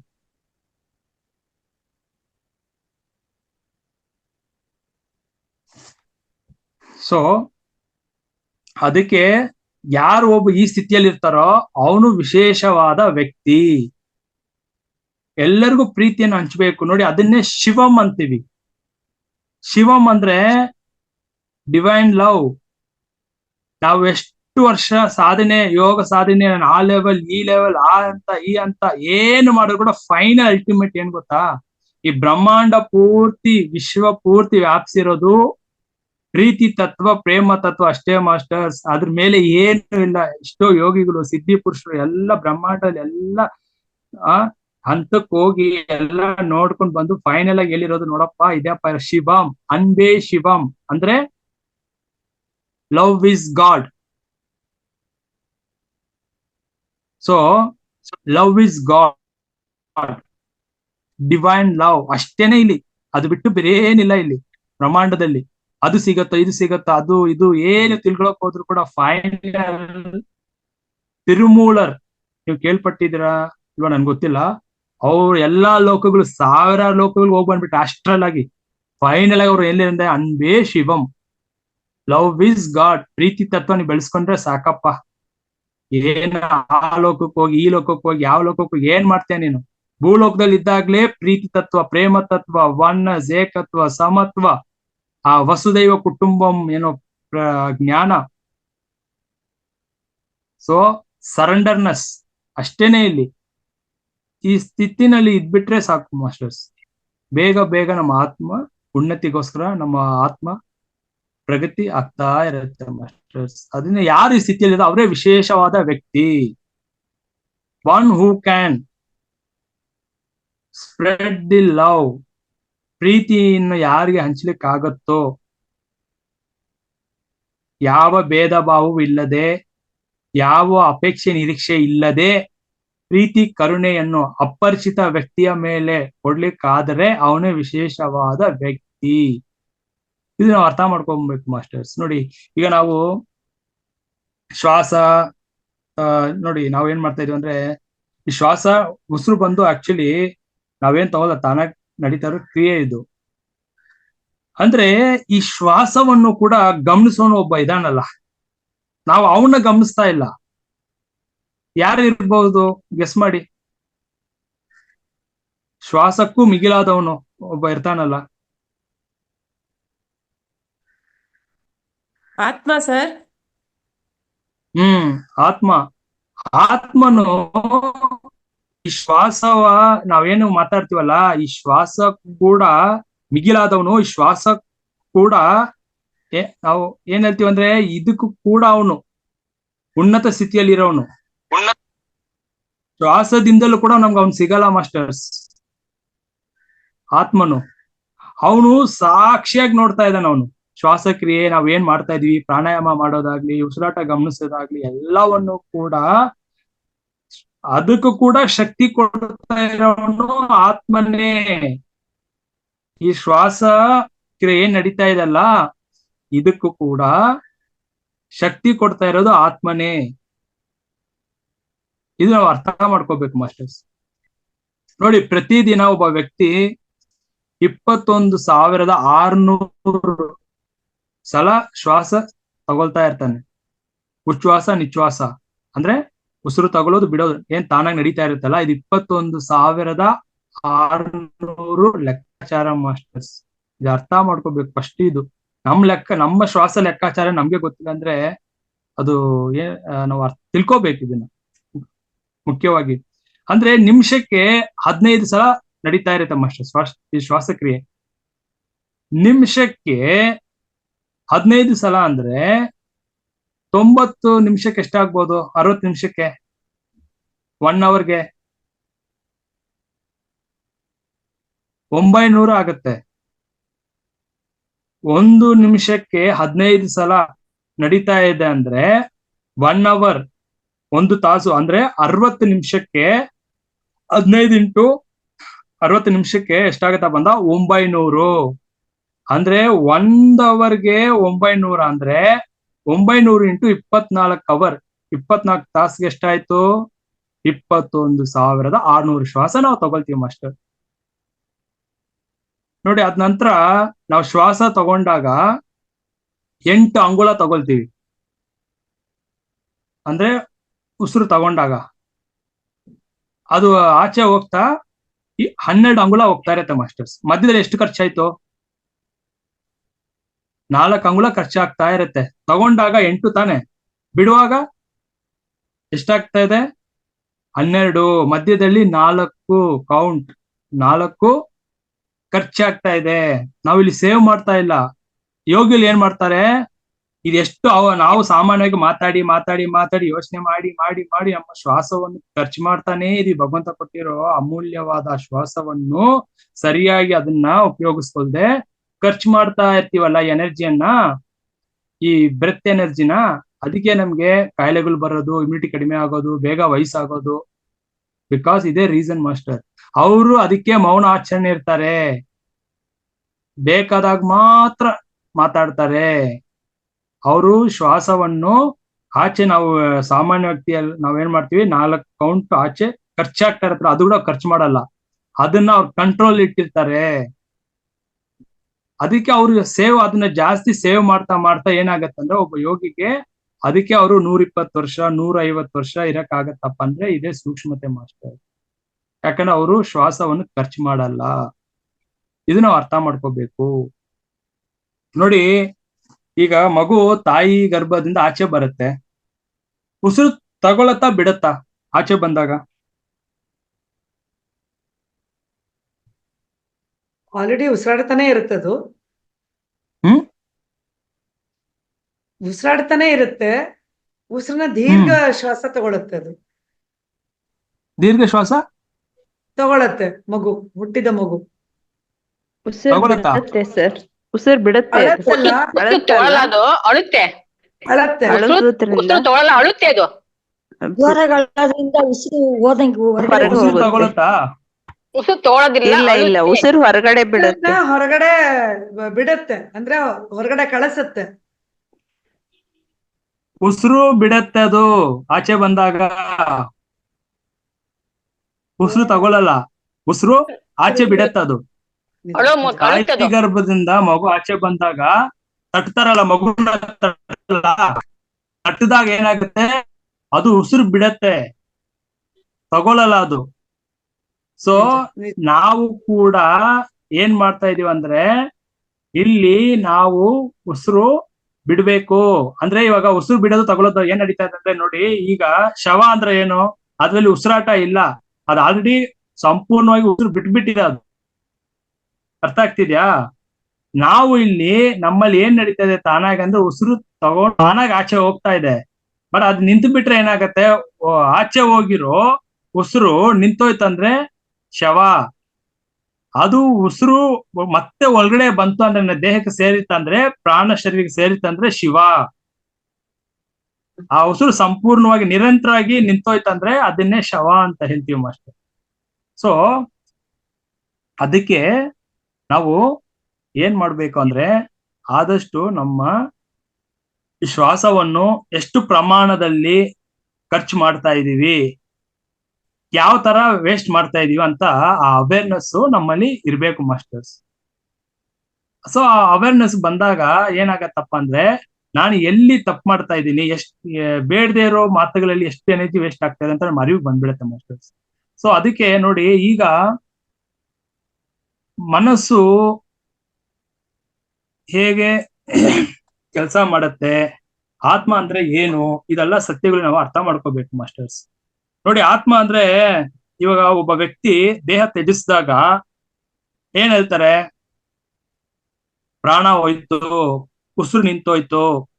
ಕೆಲವರು ಆತ್ಮ ದೇಹದಿಂದ ಹೋಯ್ತು ಅಂತ ಹೇಳ್ತಾರಲ್ವಾ. ಆಕ್ಚುಲಿ ಆತ್ಮ ದೇಹದಲ್ಲೂ ಇಲ್ಲ, ದೇಹದಲ್ಲಿ ಇಲ್ಲ, ದೇಹ ಬಿಟ್ಟು ಹೋಗಕ್ಕೂ ಆಗಲ್ಲ. ಯಾಕಪ್ಪ ಅಂದ್ರೆ ದೇಹ ಬಿಟ್ಟು ಹೋಗೋದು ಜೀವಾತ್ಮ ಮಾತ್ರ. ಆತ್ಮ ಯಾವ ದೇಹಕ್ಕೂ ಸೇರೋದು ಇಲ್ಲ, ಯಾವ ದೇಹ ತಗೊಳ್ಳೋದು ಇಲ್ಲ. ಈ ಉನ್ನತ ಸತ್ಯ ಕೂಡ ನಾವು ಅರ್ಥ ಮಾಡ್ಕೋಬೇಕು ಮಾಸ್ಟರ್ಸ್. ಆತ್ಮ ನಿರಂತರವಾಗಿ ಬ್ರಹ್ಮಾಂಡದಲ್ಲೇ ನಮ್ಮ ಆತ್ಮ ಇರೋದು. ಇವಾಗ ವಿಜಯಕಾಂತ್ ನಾನು ಆತ್ಮ, ಆದ್ರೆ ಇಲ್ಲಿ ಬರುವಾಗ ನಾನು ಜೀವಾತ್ಮ. ನಾನು ಆತ್ಮ ಎಂಬ ವಿಜಯಕಾಂತ್ ಈ ದೇಹದಲ್ಲಿ ಜೀವಾತ್ಮನಾಗಿ ಬಂದಿದ್ದೀನಿ. ದೇಹ ತಗೊಂಡು ಮನಸ್ಸು ಮುಖಾಂತರ, ಇಂದ್ರಿಯಗಳ ಮುಖಾಂತರ ಜೀವಾತ್ಮನಾಗಿ, ಅಂದ್ರೆ ಅಂತಃಕರಣಗಳು ಮುಖಾಂತರ ಚಿತ್ತ, ಬುದ್ಧಿ, ಮನಸ್ಸು, ಅಹಂಕಾರ ಅಂತ ಇದರಿಂದನೇ ದೇಹ ಚಲನೆ ಆಗ್ತಾ ಇರೋದಲ್ವಾ. ಚಿತ್ತ, ಮನಸ್ಸು, ಬುದ್ಧಿ ಉಪಯೋಗಿಸ್ತೀವ. ನಾನು ಎಂಬುದು ಇರುತ್ತಾ, ನಾನ್ ಮಾಡ್ದೆ, ಅದ್ ಮಾಡ್ದೆ, ಇದ್ ಮಾಡ್ದೆ ಅನ್ನೋ ಹೇಳ್ತಾ ಇರ್ತೀವ ನಿತ್ಯ ಜೀವನದಲ್ಲಿ. ಅಂದ್ರೆ ಚಿತ್ತ ಅಂದ್ರೆ ಮನಸ್ಸಕ್ಕೂ ಹೋಲಿಸ್ತೀವಿ. ಇವಾಗ ನಾವೇನೇನ್ ಮಾಡ್ತಾ ಇದೀವೋ ಅದೆಲ್ಲವೂ ಕೂಡ ನಮ್ಮ ಚಿತ್ತ ಅಂತ ಹೇಳ್ತೀವಿ. ಆ ಚಿತ್ತ ಅಂದ್ರೆ ಮನಸ್ಸಿನ ಒಂದು ಆಕಾರವೇ, ಅದು ಸ್ವರೂಪವೇ. ಅದರಲ್ಲಿ ಎಲ್ಲವೂ ಅಡಗಿರುತ್ತೆ. ನಾವು ಮಾಡಿರೋದು ಕರ್ಮಗಳೆಲ್ಲ ರೆಕಾರ್ಡ್ಸ್ ತರ ಅದು ಒಂದು. ಅದಕ್ಕೆ ಚಿತ್ತ ಶುದ್ಧಿ ಮಾಡ್ಬೇಕು. ನಾವು ಇಲ್ಲಿ ಏನು ನಾವು ಸಾಧನೆ ಮಾಡ್ತೀವಲ್ಲ, ಎಲ್ಲರಿಗೂ ನಮ್ಗೆ ಸಹಾಯ ಆಗತ್ತಂದ್ರೆ ಚಿತ್ತ ಶುದ್ಧಿ ಆಗ್ಲಿಕ್ಕೆ ಮಾತ್ರ. ಇವಾಗ ಮಂತ್ರ ಜಪ, ಭಜನೆ, ಕೀರ್ತನೆ, ಭಗವನ್ ನಾಮ ಸ್ಮರಣೆ ಎಲ್ಲವೂ ಕೂಡ ಚಿತ್ತ ಶುದ್ಧಿ ಆಗ್ಲಿಕ್ಕೆ ಹೆಲ್ಪ್ ಆಗತ್ತೆ ಮಾಸ್ಟರ್. ಆತ್ಮನನ್ನು ತಲುಪಲಿಕ್ಕೆ ಸಹಾಯ ಆಗಲ್ಲ. ಬಟ್ ಚಿತ್ತ ಶುದ್ಧಿ ಆದ್ರೆ ಏನಾಗತ್ತೆ, ನನ್ನ ಸ್ವರೂಪ ನನ್ಗೆ ಲಭಿಸತ್ತೆ, ನಾನು ಯಾರು ಎಂಬ ಅರಿವು ನನ್ಗೆ ಮೂಡತ್ತೆ. ಅಂದ್ರೆ ಈ ಆತ್ಮನ ಎಲ್ಲಿದ್ದಾನೆ, ಸದಾ ನಿರಂತರವಾಗಿ ಎಲ್ಲಿದ್ದಾನೆ ಅವನು, ಬ್ರಹ್ಮಾಂಡದಲ್ಲಿ ಇರೋದು. ಹೇಗಪ್ಪ ಅಂದ್ರೆ ನೋಡಿ, ಈಗ ಸೂರ್ಯ ಇದ್ದಾನೆ, ಸೂರ್ಯನ ಬಿಂಬ ನೀರಿನಲ್ಲಿ ಬೀಳತ್ತೆ ಅನ್ಕೊಳ್ಳಿ. ನೀರಿನಲ್ಲಿ ನೋಡ್ತೀವಿ ಸೂರ್ಯ, ಆ ನೀರು ಸ್ವಲ್ಪ ಅಲಗಾಡಿದ್ರೆ ಏನಾಗತ್ತೆ, ಶೇಕ್ ಆದ್ರೆ ಅಲ್ಲಿ ನಮ್ಗಲ್ಲಿ ಫೀಲ್ ಆಗ್ತಾ ಇರುತ್ತೆ, ಅದು ಶೇಕ್ ಆಗೋ ತರ. ಅದೇ ತರನೇ ಸದಾ ಅವನು ಪ್ರಕಾಶಮಯವಾಗಿ ನಮ್ಮ ಆತ್ಮನು ಬ್ರಹ್ಮಾಂಡದಲ್ಲಿ, ಆ ಯೂನಿವರ್ಸ್ ಅಲ್ಲೇ ಇರೋದು. ಅವನ ಒಂದು ಆ ಆತ್ಮನ ಒಂದು ಶಕ್ತಿ, ಆ ಒಂದು ಎನರ್ಜಿ, ಆ ರಿಫ್ಲೆಕ್ಷನ್, ಪ್ರತಿಬಿಂಬನೇ ವಿಜಯಕಾಂತ್ ಮಾತಾಡ್ತಾ ಇರೋದು. ಅರ್ಥ ಆಗ್ತಿದ್ಯಾ ಮಾಸ್ಟರ್ಸ್? ಅರ್ಥ ಆಗ್ತಿದ್ಯಾ ಇಲ್ಲ ಸಿಕ್ತಾ? ಅರ್ಥ ಆಗ್ಲಿಂದ ದಯವಿಟ್ಟು ಕೇಳಿ, ಅಲ್ಲೇ ಸ್ಟಾಪ್ ಮಾಡಿ. ಆತ್ಮ ಎಂಬುದು ನನ್ನ ದೇಹದಲ್ಲಿ ಇಲ್ಲ, ಬ್ರಹ್ಮಾಂಡದಲ್ಲೇ ಇರೋದು. ಇವಾಗ ಹೇಗೆ ಸೂರ್ಯ ಅನ್ನೋದು ನಾವು ನೀರಿನಲ್ಲೂ ನೋಡ್ಬೋದು, ಕನ್ನಡಿ ಇಟ್ಟು ಕನ್ನಡಿನಲ್ಲೂ ಸೂರ್ಯನ ಬಿಂಬ ನೋಡ್ಬೋದು, ಕರೆಕ್ಟಾ? ಈ ಕನ್ನಡಿ ಎಂಬುದು ನಮ್ಮ ದೇಹ. ಈ ಕನ್ನಡಿ ದೇಹ ಅನ್ಕೊಳ್ಳಿ ನೀವು, ಈ ದೇಹ ಅನ್ನೋದು ಕನ್ನಡಿಯಪ್ಪ. ಆತ್ಮನ ಬೆಳಕು, ಆ ಸೂರ್ಯನ ಬೆಳಕು ಕನ್ನಡಿ ಮೇಲೆ ಬೀಳ್ತಾ ಇದೆ, ಆ ಶಕ್ತಿ ಕೊಡ್ತಾ ಇದೆ. ಇವಾಗ ಹೇಗೆ ಸೂರ್ಯನಿಂದ ಆ ಶಕ್ತಿ ಬೆಳಕು ತಗೊಂಡು ಸಸ್ಯಗಳು ಅದಕ್ಕೆ ಆದ ಒಂದು ಆಹಾರ ಮಾಡ್ಕೊಳ್ಳುತ್ತಲ್ಲ, ಅದೇ ತರ ಆತ್ಮನ ಶಕ್ತಿಯಿಂದಾನೇ ನಾವು ಜೀವಿಸ್ತಾ ಇರೋದು, ನಿತ್ಯ ಚಟುವಟಿಕೆ, ನಾವು ಶ್ವಾಸ ಉಸಿರಾಡ್ತಾ ಇರೋದು, ಮನಸ್ಸು ಮುಖಾಂತರ ಕೆಲಸ ಮಾಡ್ತಾ ಇರೋದು, ಇವೆಲ್ಲ ಆಲೋಚನೆ ಬರ್ತಾ ಇರೋದು ಎಲ್ಲ ಕೂಡ ಕಾರಣ ಯಾರು, ಕಾರಣಭೂತ ಯಾರು? ಆತ್ಮನು. ಸೊ ಈ ಸತ್ಯ ಅರ್ಥ ಮಾಡ್ಕೋಬೇಕು ಮಾಸ್ಟರ್ಸ್. ಇದು ಅರ್ಥ ಆಗ್ಬಿಟ್ರೆ ನಾನ್ ಎಲ್ಲಿಗೆ ಹೋಗ್ಬೇಕು? ಮತ್ತೆ ದೇಹ ಬಿಟ್ಟಾಗ ಎಲ್ಲಿಗೆ ಹೋಗ್ಬೇಕು ಹೇಳಿ ನೋಡೋಣ. ಬ್ರಹ್ಮಾಂಡಕ್ಕೆ ಎಲ್ಲಿಗೆ ಹೋಗ್ಬೇಕು? ಪರಮಧಾಮ ಎಲ್ಲಿ? ಪರಮಧಾಮ ಪರಮಾತ್ಮನ ಪರಮಧಾಮನಲ್ಲಿ ಪರಧಾಮನ್ಗೆ ಹೋಗ್ಬೇಕಾ? ಅಲ್ಲ, ಒಬ್ಬೊಬ್ರೆ ಮಾತಾಡಿ ಬಂಧುಗಳೇ. ನಾಗರತ್ನಮ್ಮ ಹೇಳಿ. ನಾಗರತ್ನಮ್ಮ ಅವರೇ, ನಾವೆಲ್ಲಿಂದ ಬಂದ್ವಿ ಅಲ್ಲಿಗೆ ಮತ್ತೆ ಹೋಗೋದು ಅಂದ್ರೆ ಆತ್ಮನ ಹತ್ರನೇ ಮತ್ತೆ ಲೀನ ಆಗೋದು. ಆತ್ಮನಲ್ಲಿ ಲೀನವಾಗೋದು ಅಂತ ಹೇಳ್ತಾ ಇದ್ದಾರೆ. ಮಹಾದೇವಪ್ಪ ಅವನವರು ಅದನ್ನ ಹೇಳ್ತಿದ್ದಾರೆ. ಶಾಂತ ಅವರೇ ಏನ್ ಹೇಳ್ತಿದ್ದೀರಿ? ಬ್ರಹ್ಮಾಂಡದಲ್ಲಿ ಲೀನ ಆಗುತ್ತೆ ಅಂತ. ಶಾಂತ HB ಮೈಸೂರು ಬ್ರಹ್ಮಾಂಡದಲ್ಲಿ ಲೀನ ಆಗತ್ತೆ. ಗುರು ಶಾಂತಮ್ಮ ಅವರೇ? ಪರಬ್ರಹ್ಮನಲ್ಲಿ ಲೀನ ಆಗುತ್ತೆ. ಪರಬ್ರಹ್ಮನಲ್ಲಿ ಲೀನ ಆಗತ್ತೆ. ಪರಬ್ರಹ್ಮನ ಪರಬ್ರಹ್ಮನಲ್ಲಿ ಲೀನ ಆಗುತ್ತೆ. ಪರಬ್ರಹ್ಮ ಅಂದ್ರೆ ಸೇರ್ಬೇಕಾ? ಸರ್ ಪ್ರಕೃತಿಯಲ್ಲಿ ಲೀನ ಆಗುತ್ತೆ ಸರ್. ಪ್ರಕೃತಿಯಲ್ಲಿ ಇನ್ನೊಂದು ದೇಹ ಪ್ರವೇಶ ಪಂಚಭೂತಗಳಲ್ಲಿ ಲೀನ ಆಗುತ್ತೆ. ಪಂಚಭೂತ ಕೂಡ ಯಾರ ಕಂಟ್ರೋಲ್ ಅಲ್ಲಿ ಇದೆ? ಪಂಚಭೂತಗಳಿಗೂ ಮಿಗಿಲಾದವನು, ಪಂಚಭೂತಗಳಿಗೂ ಶಕ್ತಿ ಕೊಡ್ತಾ ಇರೋನು ಆತ್ಮನು. ನಾನು ಪಂಚಭೂತ ಅಲ್ಲ, ನಾನು ದೇಹ ಅಲ್ಲ, ನಾ ಮನಸ್ಸು ಅಲ್ಲ. ಬ್ರಹ್ಮಂ ಅಂದ್ರೆ ಏನು? ಕರೆಕ್ಟ್. ಬ್ರಹ್ಮದಲ್ಲಿ ಅಂದ್ರೆ ಏನು ಅರ್ಥ ಹೇಳಿ. ನೀವು ದೊಡ್ಡ ದೊಡ್ಡ ಮಾತುಗಳು ವಾಕ್ಯಗಳು ಹೇಳಿ ನನಗೆ ಅರ್ಥ ಆಗಲ್ಲ ಅವಲ್ಲ. ಬ್ರಹ್ಮದಲ್ಲಿ ಅಂದ್ರೆ ಏನು? ಸಿಂಪಲ್ ಆಗಿ ಹೇಳಿ, ಎಲ್ರಿಗೂ ಅರ್ಥ ಆಗೋ ತರ. ಬ್ರಹ್ಮಂ ಅಂದ್ರೆ ಏನು? ಬ್ರಹ್ಮದಲ್ಲಿ ಕರೆಕ್ಟ್. ಬ್ರಹ್ಮದಲ್ಲಿ ಹೇಳಿ ಹೇಳಿ ನಿಜ ಅವ್ರೆ ಹೇಳಿ. ಏನು ಅಂದ್ರೆ ಇವಾಗ ಇವ್ರು ಹೇಳಿದ ಪ್ರಕಾರ ಸೂರ್ಯ ಅಲ್ಲಿ ಇರ್ತಾನೆ. ಸೂರ್ಯನ ಬಿಂಬ ಹೇಗೆ ನೀರಲ್ಲಿ ಇರುತ್ತೆ, ಹಾಗಾದ್ರೆ ಆತ್ಮದ ಕಿರಣ, ಈ ಆತ್ಮದ ಕಿರಣ ಜೀವಾತ್ಮನಲ್ಲಿ ಇರುತ್ತೆ. ಸೊ ಹಾಗಿದ್ರೆ ಪ್ರಾಣ ಹೋಗೋದಾದ್ರೆ ಆ ಆತ್ಮನಲ್ಲೇ ಹೋಗೋದ್ ಲೀನ ಆಗ್ಬೇಕು ತಿರ್ಗಾ. Correct, super madam. ಆತ್ಮನಲ್ಲೇ ಹೋಗಿ ಸೇರ್ಬೇಕು ಜೀವಾತ್ಮ.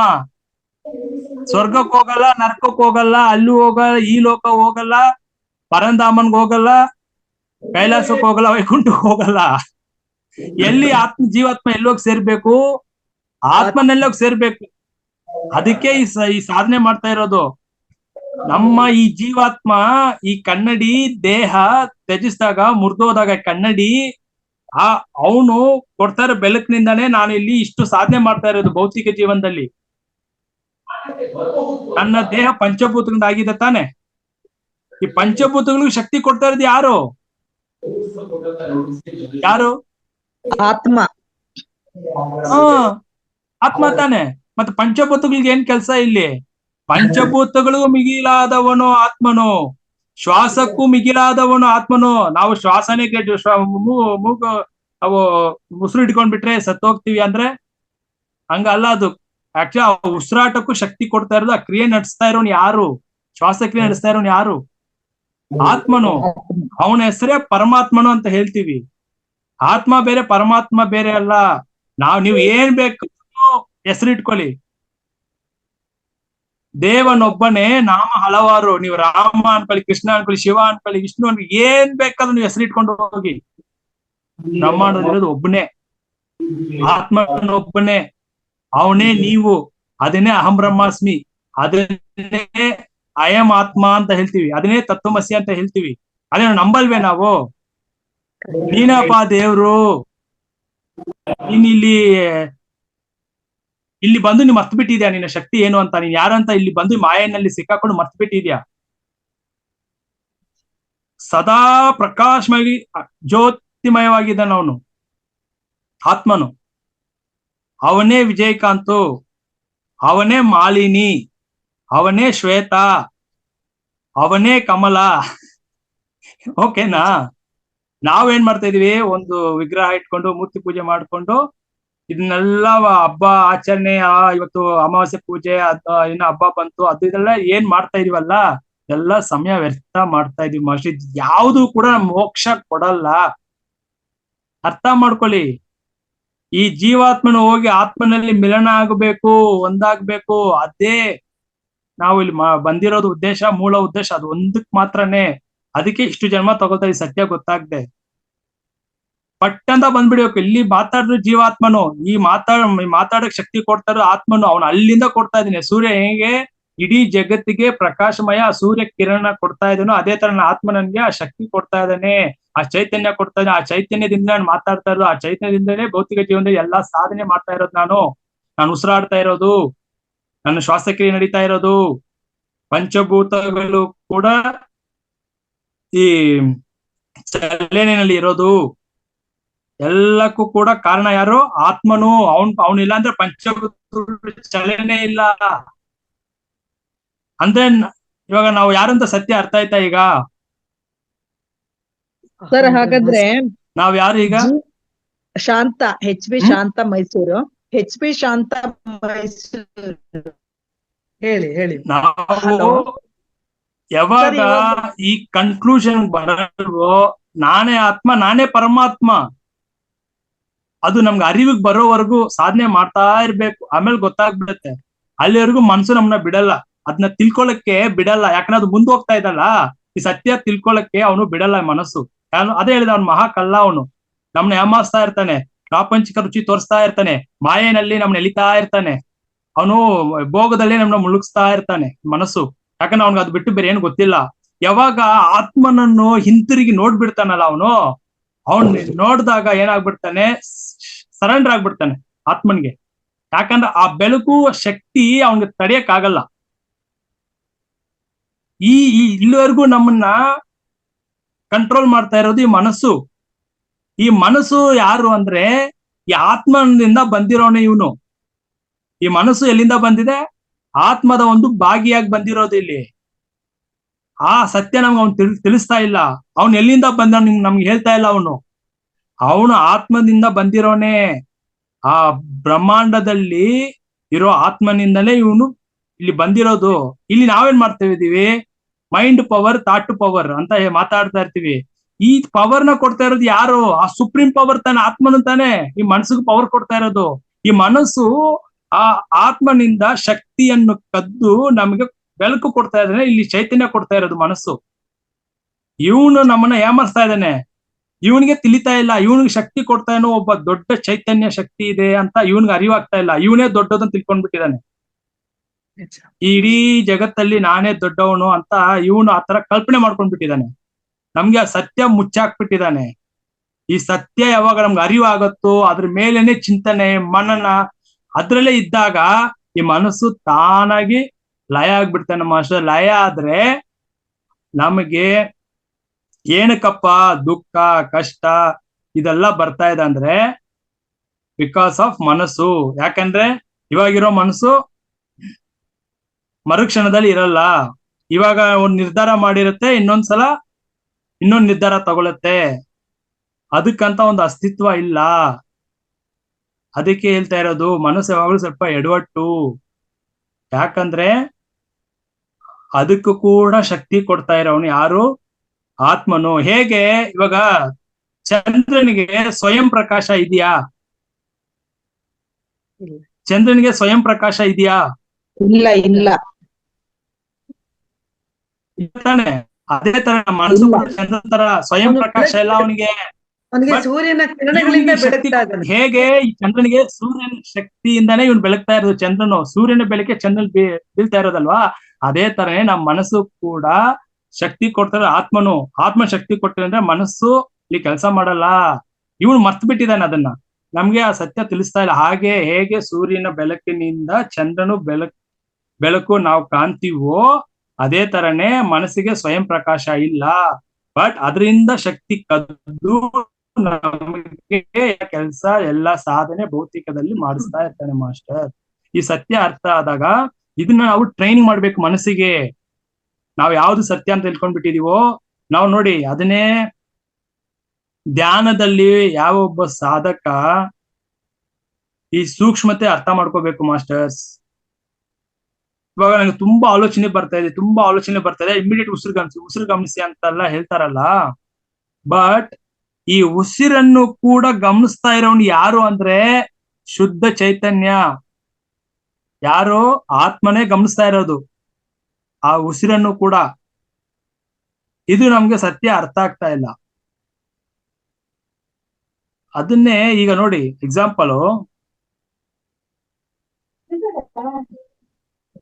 ಈಗ ನಾನು ನೋಡ್ತಾ ಇದ್ದೀನಿ, ಈಗ ನಿಮ್ಮನ್ನೆಲ್ಲ ನೋಡ್ತಾ ಇದ್ದೀನಿ. ನಾನೇ ಅನ್ಕೊಂಡಿದ್ದೀನಿ ಕಣ್ಣೇ ನೋಡ್ತಾ ಇರೋದಂತ. ಈ ಮನಸ್ಸು ಕಣ್ಣಿನ ಮುಖಾಂತರ ನೋಡ್ತಾ ಇದ್ದಾನೆ. ಈ ಕಣ್ಣುಗಳು ಇಂದ್ರಿಯ ತಾನೆ, ಕಣ್ಣು ಮೂಗು ಕಿವಿ ಇಂದ್ರಿಯಗಳು ತಾನೆ ಇದು. ಬಟ್ ಇಂದ್ರಿಯಗಳ ಮುಖಾಂತರ ಮನಸ್ಸು ಕಣ್ಣು ಮುಖಾಂತರ ನೋಡ್ತಾ ಇರೋದು ಮನಸ್ಸು. ಯಾರನ್ನ ಉಪಯೋಗಿಸ್ಕೊಂಡು? ಈ ಕಣ್ಣನ್ನು ಉಪಯೋಗಿಸ್ಕೊಂಡು, ಈ ಕಣ್ಣು ಎಂಬ ಇಂದ್ರಿಯನ ಉಪಯೋಗಿಸ್ಕೊಂಡು ಮನಸ್ಸೇ ನೋಡ್ತಾ ಇರೋದು. ಡೈರೆಕ್ಟ್ ಕಣ್ಣು ನೋಡ್ತಾ ಇಲ್ಲ. ಏನಾದ್ರು ವಿಷಯ ಕೇಳಿಸ್ಕೊಳ್ತಾ ಇರೋದು ಯಾರು? ಮನಸ್ಸೇ ಕೇಳಿಸ್ಕೊಳ್ತಾ ಇರೋದು. ಯಾವ್ದ್ರ ಮುಖಾಂತರ? ಕಿವಿ ಮುಖಾಂತರ. ಇವಾಗ ಘಮ ಘಮ ಅಂತ ಒಂದು ಪರಿಮಳ ಸುವಾಸನೆ ಬರ್ತಾ ಇದೆ ಅಂದ್ರೆ ಆ ಸುವಾಸನೆ ಅನುಭವಿಸ್ತಾ ಇರೋದು ಯಾರು? ಮನಸ್ಸು. ಯಾವ್ದ್ರ ಮುಖಾಂತರ? ಮೂಗಿನ ಮುಖಾಂತರ. ಇದು ಅರ್ಥ ಆಗ್ಬೇಕು ಮಾಸ್ಟರ್ಸ್ ನಮ್ಗೆ. ಸೊ ಅದೇ ತರ ಈಗ ನಾವು 3 ಸ್ಥಿತಿಯಲ್ಲಿ ಇರ್ತೀವಿ. ಜಾಗ್ರತ, ಸ್ವಪ್ನ, ಸುಷುಪ್ತಿ ಅಂತ. ಜಾಗ್ರತ ಅಂದ್ರೆ ಏನು? ನಾನ್ ನಿಮ್ಮ ಹತ್ರ ಮಾತಾಡ್ತಾ ಇದ್ದೀನಿ, ನೀವು ಕೇಳಿಸ್ಕೊಳ್ತಾ ಇದ್ದೀರಾ. ಇವಾಗ ನಮ್ಮಲ್ಲಿ ಏನ್ ಹೇಳ್ತಿರೋದು, ಇವಾಗ ಶ್ರವಣ ಆಗ್ತಾ ಇದೆ ಇಲ್ಲಿ. ನಾನು ಹೇಳೋದು ನೀವು ಕೇಳಿಸ್ಕೊಳ್ತಾ ಇದ್ದೀರಾ. ಸೊ ಒಂದು ಡಿಸ್ಕಷನ್ ನಡೀತಾ ಇದೆ ಅನ್ಕೊಳ್ಳಿ. ಇದು ಜಾಗೃತವಾಗಿ ಕೇಳಿಸ್ಕೊಳ್ತಾ ಇದ್ದೀನಿ ನಾನು. ಸ್ವಪ್ನ ಅಂದ್ರೆ ಏನು? ಕನಸು. ಕನಸು ಯಾವಾಗ ಬೀಳತ್ತೆ? ನಿದ್ರೆಗೆ ಹೋದಾಗ ಕನಸು ಬೀಳತ್ತಲ್ವಾ. ಈ ಕನಸು ಎಂಬುದು ಏನಪ್ಪಾ ಅಂದ್ರೆ, ನಿದ್ರೆನಲ್ಲಿ ನನ್ ಕನಸು ಬೀಳ್ತಾ ಇದೆ ಅಂದ್ರೆ ಮನಸ್ಸು ಕೆಲಸ ಮಾಡ್ತಾ ಇದೆ ಅಂತ ಅರ್ಥ. ಬಿಕಾಸ್ ಮನಸ್ಸು ಇಲ್ಲ ಅಂದ್ರೆ ಕನಸು ಬೀಳಲ್ಲ. ಮನಸ್ಸು ಇರೋದಕ್ಕೆ ಕನಸು ಬೀಳ್ತಾ ಇದೆ. ಇವಾಗ ನಾನು ರಾತ್ರಿ ಮಲಗಿದ್ದೀನಿ, ಆ ಒಂದು ಕನಸು ಕಂಡೆ, ಆ ಕನಸನ್ನು ಅನುಭವಿಸಿರೋನು ಯಾರು? ಮನಸ್ಸು. ಆ ಅನುಭವ ಕೊಟ್ಟಿರೋನ್ ಯಾರು? ಹೇಳಿ ನೋಡೋಣ. ಆ ಕನಸಿನ ಅನುಭವ ಕೊಟ್ಟಿರೋನ್ ಯಾರು? ತೋರ್ಸಿರೋನ್ ಯಾರು? ಆ ಕನಸನ್ನು ತೋರ್ಸಿರೋನ್ ಯಾರು? ಆತ್ಮ. ಸೂಪರ್. ಇದು ಅರ್ಥ ಮಾಡ್ಕೋಬೇಕು. ಆ ಕನಸನ್ನು ತೋರ್ಸಿರೋನು ನಿದ್ರೆನಲ್ಲಿ ಆತ್ಮನು. ಅದನ್ನ ನೋಡ್ತಾ ಇರೋನು, ಅನುಭವಿಸ್ತಾ ಇರೋನು. ಬೆಳಗ್ಗೆ ಎದ್ದು ನಾನು ಈ ಕನ್ಸು ಕಂಡೆ, ನಾನು ಏನ್ ಕನ್ಸು, ಈ ತರ ಒಂದ್ ಕನ್ಸು ಕಂಡೆ ಗೊತ್ತಾ ಅಂತ ಹೇಳ್ತೀವಲ್ಲ ಬೆಳಗ್ಗೆ ಎದ್ದು, ಅದು ಅನುಭವಿಸಿರೋದು, ನೋಡಿರೋದು ಮನಸ್ಸು. ಇದು 2ನೇ ಸ್ಥಿತಿ, ಸ್ವಪ್ನ ಅವಸ್ಥೆ. 3ನೇದು ಯಾವುದು? ಸುಷುಪ್ತಿ ಅಂತ. ಏನಪ್ಪ ಇದು ಸುಷುಪ್ತಿ ಅಂದ್ರೆ? ನಾನ್ ನಿದ್ರೆಗೆ ಹೋದೆ ಅನ್ಕೊಳ್ಳಿ, ಗಾಢವಾಗಿ ನಿದ್ರೆ ಮಾಡ್ಬಿಟ್ಟಿದೀನಿ, ಏನ್ ಕನ್ಸು ಬಿದ್ದಿಲ್ಲಪ್ಪ, ಅಷ್ಟು ನಾನು ಆನಂದವಾಗಿ ಗಾಢ ನಿದ್ರೆನಲ್ಲಿದ್ದೆ. ಬೆಳಗ್ಗೆ ಎದ್ದಾಗ ಸಮಯ ಹೋಗಿದ್ದು ಗೊತ್ತಾಗಿರ್ಲಿಲ್ಲ, ಯಾವಾಗ ಮಲಗ್ದನ್ನು ಗೊತ್ತಾಗ್ಲಿಲ್ಲ, ಮಧ್ಯದಲ್ಲಿ ಏನ್ ನಡೀತಾ ಅನ್ನೋದು ಗೊತ್ತಾಗಿಲ್ಲ, ಯಾರಾದ್ರೂ ಬಂದು ನನ್ ಕೂಗಿದ್ರು ಕೂಡ ನನ್ಗೆ ಗೊತ್ತಾಗ್ಲಿಲ್ಲ. ಅಂದ್ರೆ ಅದು ನನ್ನ ಸ್ವರೂಪದಲ್ಲಿದ್ದೆ. ಅಂದ್ರೆ ಅಲ್ಲಿ ಸುಷುಪ್ತ ಸ್ಥಿತಿ. ಆ ಸ್ಥಿತಿನಲ್ಲಿ ಪ್ರತಿಯೊಬ್ರು ಕೂಡ ಯಾರ ಆ ಸ್ಥಿತಿನಲ್ಲಿ ಇದ್ರೋ ಇರ್ತೀವೋ ನಾವು ಆ 3ನೇ ಸ್ಥಿತಿಯಲ್ಲಿ ಇರ್ತೀವಿ, ಸುಷುಪ್ತಿ ಅಂತ. ಅಂದ್ರೆ ಗಾಢ ನಿದ್ರೆನಲ್ಲಿ ನಮ್ಮ ಸ್ವರೂಪ, ಆತ್ಮ ಸ್ವರೂಪ. ಯಾಕಂದ್ರೆ ಮನಸ್ಸು ಏನಾಯ್ತು? ನಿಶ್ಚಲ ಆಯ್ತು. ಅಲ್ಲಿ ಮನಸ್ಸು ಕೆಲಸ ಮಾಡ್ತಾ ಇಲ್ಲ, ಬರೀ ಆತ್ಮ. ಅದಕ್ಕೆ ಬೆಳಿಗ್ಗೆ ಎದ್ದಾಗ ಫುಲ್ ಫ್ರೆಶ್ ಆಗಿರುತ್ತೆ, ಎನರ್ಜೆಟಿಕ್ ಆಗಿರ್ತೀವಿ, ನಾವು ಚೈತನ್ಯವಾಗಿರ್ತೀವಿ. ಯಾಕಪ್ಪ ಅಂದ್ರೆ ಸುಷುಪ್ತಿ ಸ್ಥಿತಿಯಲ್ಲಿ ಇದ್ದಾಗ ಆನಂದ ಪ್ರತಿಯೊಬ್ರು ಅನುಭವಿಸಿರ್ತೀವಿ ನಾವು ನಿತ್ಯ ಜೀವನದಲ್ಲಿ, ಪ್ರತಿಯೊಬ್ರಿಗೂ ಅನುಭವ ಆಗಿರುತ್ತೆ. ಅದೇ ಸುಷುಪ್ತಿ ಸ್ಥಿತಿ. ಆ ಸ್ಥಿತಿ ನಾವು ಧ್ಯಾನದಲ್ಲಿ ಕೂಡ ಅನುಭವಿಸ್ಬೇಕು. ಧ್ಯಾನಕ್ಕೆ ಹೋದಾಗ ಯಾವ ವಿಷನ್ಸು, ಆ ಕನಸು, ಈ ಕನಸು, ಈ ಮೆಸೇಜು, ಆ ಮೆಸೇಜು ತೋರಿಸ್ತಾ ಇರೋದೆಲ್ಲ ಯಾರು? ಮನಸ್ಸು ತಾನೆ. ನಮ್ಗೆ ಮೆಸೇಜ್ ಕೊಡಿಸ್ತಾ ಇರೋದು ಮನಸ್ಸೇ. ವಿಷನ್ಗಳು, ದೃಶ್ಯಗಳು ತೋರಿಸ್ತಾ ಇರೋದು ಕೂಡ ಮನಸ್ಸೇ. ಕೆಲಸ ಮಾಡ್ತಾ ಇದೆ ಅಲ್ಲ. ಆಗ್ನೇಯದವರೆಗೂ ಮನಸ್ಸು ಕೆಲಸ ಮಾಡುತ್ತೆ ಮಾಸ್ಟರ್, ಅರ್ಥ ಮಾಡ್ಕೊಳ್ಳಿ. ಅದಕ್ಕೆ ಸಹಸ್ರಾರ ಸ್ಥಿತಿಗೂ ಸಾಧನೆಗೆ ಹೋದಾಗ ಅಲ್ಲಿ ಮನಸ್ಸು ನಿಂತೋಗ್ಬಿಡತ್ತೆ. ಆಗ್ನೇಯದಲ್ಲಿ ಇರೋರಿಗೆ ಅಲ್ಲಿವರೆಗೂ ಮನಸ್ಸು ಕೆಲಸ ಮಾಡ್ತಾ ಇರುತ್ತೆ, ಅಲ್ಲಿವರೆಗೂ ಕೂಡ ಅದು ಇನ್ನ ನಿಶ್ಚಲ ಆಗಿರಲ್ಲ, ಸಂಪೂರ್ಣವಾಗಿ ಅದು ಆತ್ಮನಲ್ಲಿ ಲೀನ ಆಗಿರಲ್ಲ. ಅದನ್ನ ಕೂಡ ಮನಸ್ಸು ಕೆಲಸ ಮಾಡ್ದಂಗೆ ನಾವು ನಿಲ್ಸ್ಬೇಕು. ಯಾರೊಬ್ರು ಸುಷುಮ್ನ ನಾಡಿನಲ್ಲಿ ನಿಲ್ಲಿಸ್ತಾರೋ ಆ ಮನಸ್ಸನ್ನು, ಒಬ್ಬ ಸಾಧಕ ಯೋಗಿ ಆ ಮನಸ್ಸಲ್ಲಿ ಸುಷುಮ್ನ ನಾಡಿನಲ್ಲಿ ನಿಂತಾಗ ಮಾತ್ರನೇ ಏನ್ ಹೇಳ್ತೀವಿ ನಾವು ಅಂದ್ರೆ ಅಂತರ್ಮೌನ. ಅದಕ್ಕೆ ಹೆಸರು ಅಂತರ್ಮೌನ ಅಂತ ಮಾಸ್ಟರ್ಸ್. ಇದು ನಾವು ಅರ್ಥ ಮಾಡ್ಕೋಬೇಕು, ಅಂತರ್ಮೌನ ಅಂದ್ರೆ ಏನು ಅಂತ. ಅಂದ್ರೆ ಈ ಮನಸ್ಸು ಇಲ್ಲಿ ಸುಷುಮ್ನ ನಾಡಿನಲ್ಲಿ ಬಂದು ನಿಂತೋಗ್ಬೇಕು. ಅವಾಗಲೇ ಅದು ಸಮಾಧಿ, ನಿರ್ವಿಕಲ್ಪ ಸಮಾಧಿ, ಆ ಒಂದು ಅನುಭವ ಅಂತ ಹೇಳ್ತೀವಲ್ಲ, ಅದು ಆಧ್ಯಾತ್ಮಿಕ ಉನ್ನತ ಸ್ಥಿತಿ, ಅದೆಲ್ಲ ಘಟಿಸ್ಬೇಕಂದ್ರೆ ಮನಸ್ಸು ನಿಂತೋಗ್ಬೇಕು. ಸೊ ಇದು ನಾವು ಅರ್ಥ ಮಾಡ್ಕೊಂಡು ಸಾಧನೆ ಮಾಡ್ಬೇಕು ಏನ್ ನಡೀತಾ ಇದೆ ಅಂತ. ಯಾಕಂದ್ರೆ ನಾನು ಸಿದ್ಧಿಗಳಿಂದೆ ಏನ್ ಹೇಳೋದು, ನನ್ಗೆ ಅದು ಕಾಣಿಸ್ತು ಇದು ಕಾಣಿಸ್ತು ಅಂದ್ರೆ ನಾವು ಅದನ್ನ ಚೆಕ್ ಮಾಡ್ಕೋಬೇಕು. ಯಾವ ತರ ಚೆಕ್ ಮಾಡ್ಕೋಬೇಕು ಅಂದ್ರೆ, ಎಕ್ಸಾಂಪಲ್ ನನಗೆ ಯಾರೋ ಸಾಯಿಬಾಬಾ ಕಾಣಿಸ್ಕೊಂಡ್ರು ಅನ್ಕೊಳ್ಳಿ, ಧ್ಯಾನದಲ್ಲಿ ನಾನು ಕೇಳ್ಬೇಕು, ನೀವ್ ಯಾರು ಅಂತ ಪ್ರಶ್ನೆ ಹಾಕೋಬೇಕು.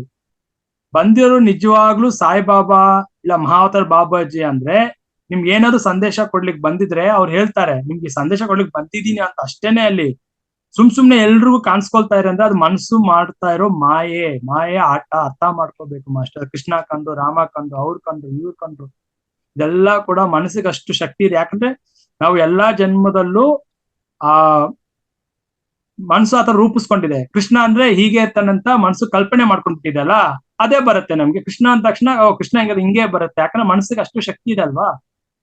ಸೊ ಇದನ್ನ ಅರ್ಥ ಮಾಡ್ಕೊಂಡು ಇದನ್ನ ಅಷ್ಟು ನಾವು ಕ್ಲಾರಿಟಿ ತಗೋಬೇಕು, ಸ್ಪಷ್ಟತೆ ಇರ್ಬೇಕು ನಮ್ಮಲ್ಲಿ ಧ್ಯಾನದಲ್ಲಿ ಕೂಡ ಮಾಸ್ಟರ್ಸ್. ಸೊ ಅದಕ್ಕೆ ಯಾವಾಗ್ಲೂ ಬಂದು ಕಾಯೋಪಾಸನ, ಚಿತ್ತೋಪಾಸನ, ವಿಪಾಸನ. ಕಾಯೋಪಾಸನ ಅಂದ್ರೆ ಏನು? ಈ ದೇಹ ಶುದ್ಧಿಯಾಗ ನಾವು ತಿನ್ನೋ ಆಹಾರ ಶುದ್ಧಿ, ಯಾವ ತರ ಆಹಾರ ತಗೊಳ್ತೀವಿ, ಅದಕ್ಕೆ ಹೇಳ್ರು ಫುಡ್ ಕ್ರಿಯೇಟ್ಸ್ ಮೂಡ್ಸ್. ನಾವ್ ಯಾವ ತರ ಆಹಾರ ತಗೊಳ್ತೀವೋ ಅದಕ್ಕೆ ತಕ್ಕಂತೆ ನಮ್ಮ ಮೂಡ್ ಇರುತ್ತೆ ಮಾಸ್ಟರ್ಸ್. ಕೆಲವ್ರು ಬಂದು ಕೋಪ ಬರುತ್ತೆ ಅನಾವಶ್ಯಕವಾಗಿ, ಯಾಕಪ್ಪ ಅಂದ್ರೆ ಅವ್ರು ತಗೊಂಡಿರೋ ಆಹಾರ ಆ ತರ ಇರುತ್ತೆ. ಅದಕ್ಕೆ ಇದು ಚೆಕ್ ಮಾಡ್ಕೋಬೇಕು.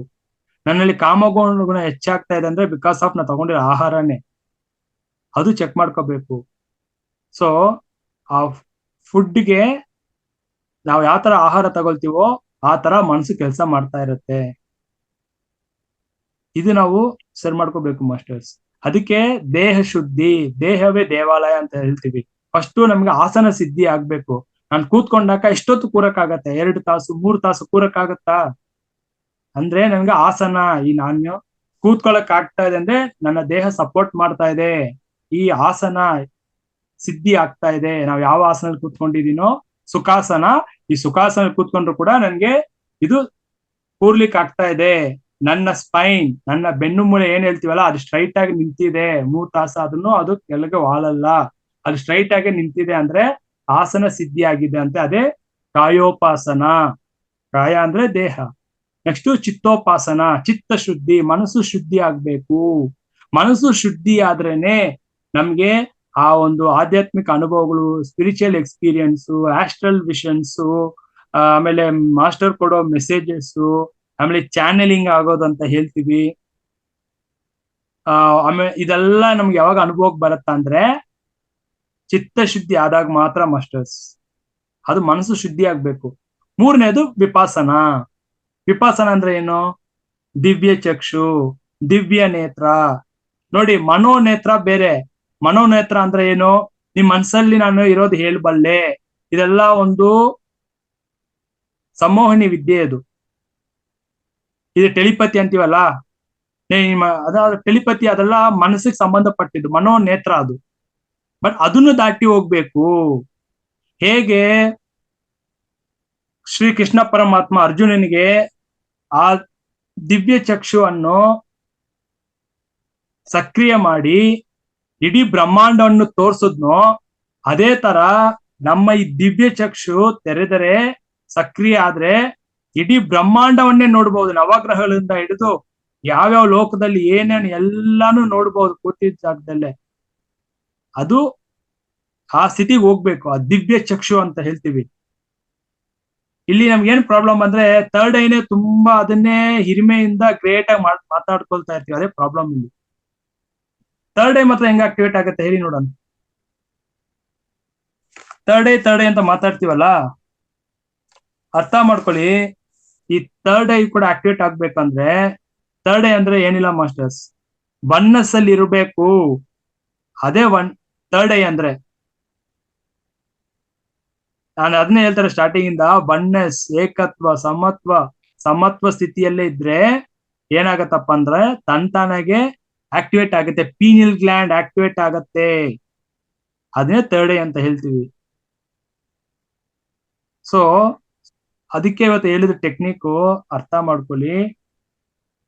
ಒನ್ನೆಸ್ ಅಲ್ಲಿ ಇರ್ಬೇಕು ಪ್ರತಿದಿನ. ಅರ್ಥ ಮಾಡ್ಕೊಳ್ಳಿ ಮಾಸ್ಟರ್ಸ್. ಏನಾದ್ರೂ ಒಂದು ಇರುವೆಗಾಗ್ಲಿ ಒಂದು ಬೆಲ್ಲ ಹಾಕಿ.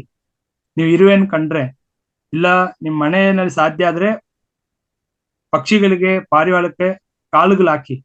ಇದು ಯಾರು ಮಾಡ್ತಾ ಅಂದ್ರೆ ಬಯಸ್ಕೊಂಡು ಮಾಡ್ಬಾರ್ದು. ಹಿಂಗ್ ಹೇಳಿದಾರೆ ಇದನ್ನ ಮಾಡಿದ್ರೆ ಇದಾಗತ್ತೆ ಅದಾಗತ್ತೆ ಅಂತಲ್ಲ.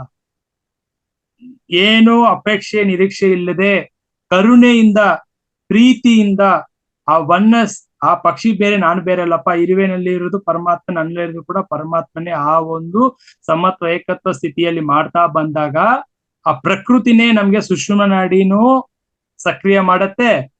ಈ ದಿವ್ಯ ಚಕ್ಷು ಅದು ಕೂಡ ಸ್ಥಿತಿಗೆ ಹೋಗ್ಬಹುದು. ಜ್ಞಾನಿಗಳ ತರ ತ್ರಿಕಾಲ ಜ್ಞಾನಿಗಳು ಆಗೋ ಒಂದು ಅವಕಾಶ ನಮ್ಗೆ ಇರ್ಬಹುದು, ಪ್ರಕೃತಿ ಮನಸ್ಸು ಮಾಡಿದ್ರೆ, ನಮ್ಮಲ್ಲಿ ಆ ಪರಿಶುದ್ಧತೆ ಇದ್ರೆ. ಇದಕ್ಕೆ ಮೇನ್ ಏನಂದ್ರೆ ಯಾವ್ದಕ್ಕೂ ಅಟ್ಯಾಚ್ ಆಗಿ, ಭೌತಿಕವಾಗಿ ಯಾವ್ದಕ್ಕೂ ಅಟ್ಯಾಚ್ ಆಗಿ ಇರಬಾರ್ದು. ಅಟ್ಯಾಚ್ಡ್ ಇಂದ ಡಿಟ್ಯಾಚ್ಡ್ ಬರ್ಬೇಕು. ಅಟ್ಯಾಚ್ಮೆಂಟ್ ಎಲ್ಲಿತ್ತು ಅಂದ್ರೆ ಯಾವ ಜನ್ಮದಲ್ಲೂ ನಾವು ಉನ್ನತ ಸ್ಥಿತಿಗೆ ಹೋಗಕ್ಕಾಗಲ್ಲ ಮಾಸ್ಟರ್ಸ್. ಏನೇ ವಿಷಯ ತಿಳ್ಕೊಂಡ್ರು ಕೂಡ, ನಾ third I opening class, course, ಅದು ಇದು ಅಟೆಂಡ್ ಮಾಡಿದ್ರು ಕೂಡ ಅಟ್ಯಾಚ್ಮೆಂಟ್ ಇದ್ರೆ ಮನಸ್ಸು ಮನೋನೇತ್ರ ಮಾತ್ರ ಕೆಲಸ ಮಾಡ್ತಾ ಇರುತ್ತೆ, ಅದಷ್ಟೇನೆ. ಅದೆಲ್ಲ ಸಿದ್ಧಿಗಳಿಂದ ಹೋಗ್ಬಿಡ್ತೀವಿ ಅಂದ್ರೆ ಉನ್ನತ ಸತ್ಯ ಏನಲ್ದೆ ದೇಹ ತ್ಯಜಿಸಿದಾಗ ಆತ್ಮ ಸದಾ ಪ್ರಕಾಶವಾಗಿ ಅಲ್ಲೇ ಹೋಗಿ ನಾನು ಲೀನ್ ಆಗ್ಬಿಡ್ಬೇಕು ಅಷ್ಟೇನೆ. ಮತ್ತೆ ಅದೇ ಕೊನೆ ಜನ್ಮ, ಅದೇ ಮುಕ್ತಿ ಮೋಕ್ಷ. ಅಂದ್ರೆ ಹೋಗಿ ನನ್ನಲ್ಲೇ ನಾನು ಲೀನ್ ಆಗೋದು. ಇಲ್ಲಿ ಜೀವಾತ್ಮನಾಗಿ ಬಂದಿದ್ದೀನಿ, ಮನಸ್ಸನ್ನ ತಗೊಂಡ್ ಬಂದಿದ್ದೀನಿ, ಆ ಬ್ರಹ್ಮಾಂಡದಲ್ಲಿರೋ ಆತ್ಮನಿಂದ ಮನಸ್ಸನ್ನ ತಗೊಂಡ್ ಬಂದಿದ್ದೀನಿ ಭೂಮಿಗೆ. ಇಲ್ಲಿ ನಾನು ಈ ಮನಸ್ಸು ಮುಖಾಂತರ ನಿತ್ಯ ಚಟುವಟಿಕೆ, ಈ ಪ್ರಾಪಂಚಿಕ ಸಾಧನೆ ಮಾಡ್ತಾ ಇದ್ದೀನಿ. ಇದೇ ಮನಸ್ಸನ್ನು ಯಾವ ಮನಸ್ಸಿನಿಂದ ಪ್ರಾಪಂಚಿಕ ಸಾಧನೆ, ಲೌಕಿಕ ಸಾಧನೆ ಮಾಡ್ತಾನೆ, ಅದೇ ಮನಸ್ಸನ್ನ ಆಧ್ಯಾತ್ಮಿಕ ಒಂದು ರುಚಿ ತೋರಿಸಿ ಆಧ್ಯಾತ್ಮಿಕ ಪಯಣದಲ್ಲಿ ಇಟ್ಟು ಅದಕ್ಕೆ ಅಭ್ಯಾಸ ಮಾಡಿ, ಧ್ಯಾನ ಅಭ್ಯಾಸ ಮಾಡಿ, ಅದನ್ನ ಏನ್ ಮಾಡ್ಬೇಕು, ಅಂತರ್ಮುಖ ಮಾಡಿ ಅದಕ್ಕೆ ಅರ್ಥ ಮಾಡಿಸಿ ಇದೇ ಮನಸ್ಸನ್ನ ಆತ್ಮದ ಕಡೆಗೆ ತಿರುಗಿಸ್ಬೇಕು ಮಾಸ್ಟರ್. ಇದೇ ಮುಕ್ತಿ ಮೋಕ್ಷ ಅಂದ್ರೆ. ಇದು ನಮ್ಗೆ ಅರ್ಥ ಆಗ್ಬಿಟ್ರೆ ಈ ಜನ್ಮದಲ್ಲೇ ನಮ್ಗೆ ಕೊನೆ ಜನ್ಮ, ಈ ಜನ್ಮದಲ್ಲೇ ಕರ್ಮವನ್ನು ಸಂಪೂರ್ಣವಾಗಿ ದಗ್ಧ ಮಾಡಬಹುದು ಮಾಸ್ಟರ್ಸ್. ಅದಕ್ಕೆ ಧ್ಯಾನಂ ಅಂದ್ರೆ ಸರ್ವತ್ರ ಸಾಧನಂ. ಧ್ಯಾನಂ ಸರ್ವತ್ರ ಸಾಧನಂ. ಆತ್ಮನನ್ನು ತಿಳ್ಕೋಬೇಕು ಅಂದ್ರೆ ಏಕೈಕ ಒಂದೇ ಉಪಾಯ, ಅರ್ಥ ಮಾಡ್ಕೊಳ್ಳಿ ಮಾಸ್ಟರ್, ಧ್ಯಾನ ಮಾತ್ರವೇ. ಧ್ಯಾನದಿಂದಲೇ. ಧ್ಯಾನ ಬಿಟ್ಟು ನಮ್ಗೆ ಯಾಕಪ್ಪ ಧ್ಯಾನ, ನಾವು ಭಕ್ತಿನಲ್ಲಿ ಇರ್ತೀವಿ, ಭಕ್ತಿ ಮಾಡ್ಕೊಂಡು ಹೋಗ್ತೀವಿ, ಭಜನೆ ಮಾಡ್ತೀವಿ, ಅದೇ ನಮ್ಗೆ ಆನಂದವಾಗಿದೆ ಅಂದ್ರೆ ಮಾಡಿ. ಬಟ್ ಅದೆಲ್ಲ ಚಿತ್ತ ಶುದ್ಧಿ ಆಗಿದೆ, ಮನೋಶುದ್ಧಿ ಅಷ್ಟೇ ಹೆಲ್ಪ್ ಆಗತ್ತೆ. ಬಟ್ ಯಾವ ಜನ್ಮದಲ್ಲೂ ಆ ಪರಮಾತ್ಮ ಅಂದ್ರೆ ಆತ್ಮ ಪರಮಾತ್ಮ ಒಂದೇನೆ, ಬೇರೆ ಬೇರೆ ಹೆಸರು ನಾವು ಕೊಟ್ಕೊಂಡಿರೋದು. ಆತ್ಮ ಬೇರೆಲ್ಲ, ಪರಮಾತ್ಮ ಬೇರೆಲ್ಲ. ಆತ್ಮಕ್ಕೆ ಇನ್ನೊಂದ್ ಹೆಸರೇ ಪರಮಾತ್ಮ, ಆತ್ಮಕ್ಕೆ ಇನ್ನೊಂದ್ ಹೆಸರೇ ಪೂರ್ಣಾತ್ಮ.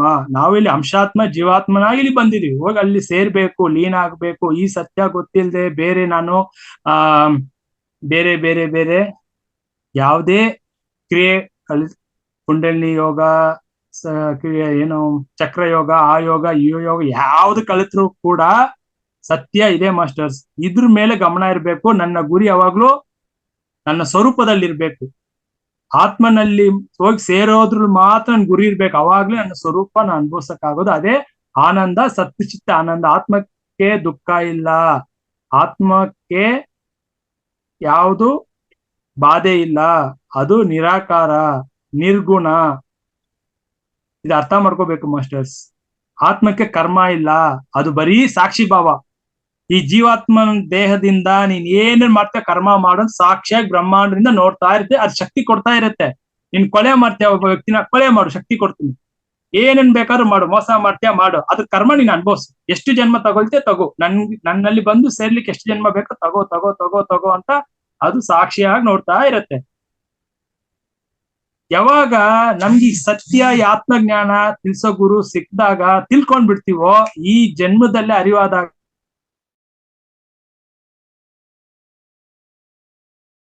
ಇದಕ್ಕೆ ಅಭ್ಯಾಸ ಮಾಡಿ ಇದನ್ನ ಯಾವ ಒಬ್ಬ ಯೋಗಿ ಸಾಧಕ ಈ ಜನ್ಮದಲ್ಲೇ ಮನಸ್ಸನ್ನು ಆತ್ಮದಲ್ಲಿ ಲೀನ್ ಮಾಡ್ತಾನೋ ಅವನೇ ಜೀವನ್ ಮುಕ್ತನು, ಅವನೇ ಮುಮುಕ್ಷು, ಅವನೇ ಮೋಕ್ಷಕ್ಕೆ ಹೋಗೋದು ಮಾಸ್ಟರ್ಸ್.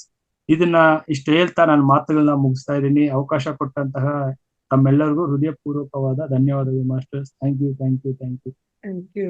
ಧನ್ಯವಾದ ಸರ್, ತುಂಬ ಹೃದಯದ ಧನ್ಯವಾದ ನಿಮ್ಗೆ. ಇಂತಹ ಅದ್ಭುತವಾದ ಮಾತುಗಳನ್ನ ಕೇಳಿದ್ವಿ, ಆತ್ಮದ ಬಗ್ಗೆ ತಿಳ್ಕೊಂಡ್ವಿ. ಇದು ಈ ಒಂದು ಆತ್ಮಜ್ಞಾನ ನಾಳೆಗೂ ಮುಂದುವರಿಯುತ್ತೆ ಅಂತ ಹೇಳ್ತಾ, ಈಗಾಗಲೇ ಸಮಯ ಮೀರಿರೋದ್ರಿಂದ ಯಾರನ್ನು ಪ್ರಶ್ನೆ ಕೇಳುವಂತ ಸಾಹಸ ಖಂಡಿತ ಮಾಡ್ತಾ ಇಲ್ಲ. ನಾಳೆ ಒಂದೇ ಒಂದ್ ಕ್ವಶನ್ ಕೇಳ್ಬಿಡ್ತೀನಿ ಮೇಡಮ್. ದಯವಿಟ್ಟು ನಾಳೆ ಮೇಡಮ್, ಯಾಕೆಂದ್ರೆ ಸಾಕಷ್ಟು ಜನ ಕಾಯ್ತಾ ಇದ್ದಾರೆ. Okay ma'am, okay. ಈಗಾಗ್ಲೇ 5:15 ಆಗೋಗಿರೋದ್ರಿಂದ 2 ಗಂಟೆಗಳ ಕಾಲ ಸತತವಾಗಿ ನಮ್ಮ ಕಾರ್ಯಕ್ರಮ ಇನ್ನು ಮುಂದೆ ನಡೆಯುತ್ತೆ. ಇದೇ ಆತ್ಮ ಜ್ಞಾನದ ಬಗ್ಗೆ ನೀವು ಏನೇ ಪ್ರಶ್ನೆ ಇದ್ರು ದಯವಿಟ್ಟು ಬರೆದಿಟ್ಕೊಳ್ಳಿ. ಬರೆದಿಟ್ಕೊಂಡು ನಾಳೆ ಎಲ್ಲರಿಗೂ ಅವಕಾಶ ಸಿಗತ್ತೆ. ನಾಳೆ ಕೂಡ ವಿಜಯಕಾಂತ್ ಸರ್ ಬರ್ತಾರೆ ಖಂಡಿತ. ನಮಗೋಸ್ಕರ ಏನೇ ಪ್ರಶ್ನೆಗಳಿದ್ರು ನೀವು ನಾಳೆ ಕೇಳ್ಬೋದು ಅಂತ ಹೇಳ್ದ, ಇಲ್ಲಿವರೆಗೆ ಎಲ್ಲ ಆತ್ಮ ಬಂಧುಗಳು ಇಷ್ಟು ಚೆನ್ನಾಗಿ ಕೂತ್ಕೊಂಡು, ಮೊದಲು ಬಂದಂತಹ ಎಷ್ಟು ಸಂಖ್ಯೆಯಲ್ಲಿ ಬಂದ್ರಿ, ಎಲ್ಲರೂ ಇಲ್ಲಿ ಕೂತಿದ್ದೀರಿ. ಒಂದು 10 ಜನ ಹೊರಟ್ಬಿಟ್ರು ಅಂತ ಅನ್ಕೋತೀನಿ. ಇನ್ನು 50 ಜನವೂ ಇಲ್ಲಿದ್ದಾರೆ. ಎಲ್ಲರಿಗೂ ತುಂಬ ಹೃದಯದ ಧನ್ಯವಾದಗಳನ್ನ ಅರ್ಪಿಸ್ತೀನಿ ಆತ್ಮ ಬಂಧುಗಳೇ. ಸರ್ ವಿಜಯಕಾಂತ್ ಸರ್, ನಿಮಗೂ ಅಷ್ಟೇ ಮತ್ತೊಮ್ಮೆ ನಿಮಗೆ ತುಂಬ ಹೃದಯದ ಧನ್ಯವಾದ. ಹಾಗೂ ನಾಳೆ ಕೂಡ ನಿಮ್ಮನ್ನ ಈಗಲೇ ಸ್ವಾಗತಿಸ್ತಾ ಇದ್ದೀನಿ. ನಾಳೆ ಕೂಡ ಬಂದು ನಮ್ಮೆಲ್ಲರಿಗೂ ಆತ್ಮಜ್ಞಾನದ ಬಗ್ಗೆ ಜ್ಞಾನವನ್ನ ಕೊಡಬೇಕು ಅಂತ ಕೇಳ್ಕೊಳ್ತಾ ಎಲ್ಲ ಆತ್ಮ ಬಂಧುಗಳಿಗೆ ಪ್ರೀತಿಪೂರ್ವಕವಾದ ನಮಸ್ಕಾರಗಳನ್ನು ತಿಳಿಸ್ತೀನಿ. ಮತ್ತೆ ನಾಳೆ ಖಂಡಿತ ಭೇಟಿ ಮಾಡೋಣ ಎಲ್ಲರನ್ನು. ಯಶೋಧ ಅವ್ರ ನಂಬರ್ ಕೇಳ್ತಾ ಇದ್ರೆ ಖಂಡಿತವಾಗಿಯೂ ನಾಳೆ ಎಲ್ಲರಿಗೂ ನಂಬರ್ ಸಿಗತ್ತೆ. ವಿಜಯಕಾಂತ್ ಸರ್ ನಂಬರ್ ಅವರು ಕೊಡ್ತೀನಿ ಅಂದ್ರೆ ಖಂಡಿತ ನಿಮಗೆಲ್ರಿಗೂ ಕೊಡ್ತೀನಿ. ಹಾಗೇನೆ ನಾಳೆ ಎಲ್ಲರೂ ಭೇಟಿಯಾಗೋಣ ಅಂತ ಹೇಳ್ತಾ ಎಲ್ಲರಿಗೂ ಮತ್ತೊಮ್ಮೆ ನಮಸ್ಕಾರ. ಈ ಕಾರ್ಯಕ್ರಮವನ್ನ ಸಂಪನ್ನಗೊಳಿಸುವಂತ ಸಮಯ ಆಗಿದೆ, ದಯವಿಟ್ಟು ಕ್ಷಮಿಸಿ ಮಾಸ್ಟರ್ಸ್. ಎಲ್ಲರಿಗೂ ನಾಳೆ ಭೇಟಿಯಾಗೋಣ ಅಂತ ಹೇಳ್ತಾ ಎಲ್ಲರಿಗೂ ನಮಸ್ಕಾರ.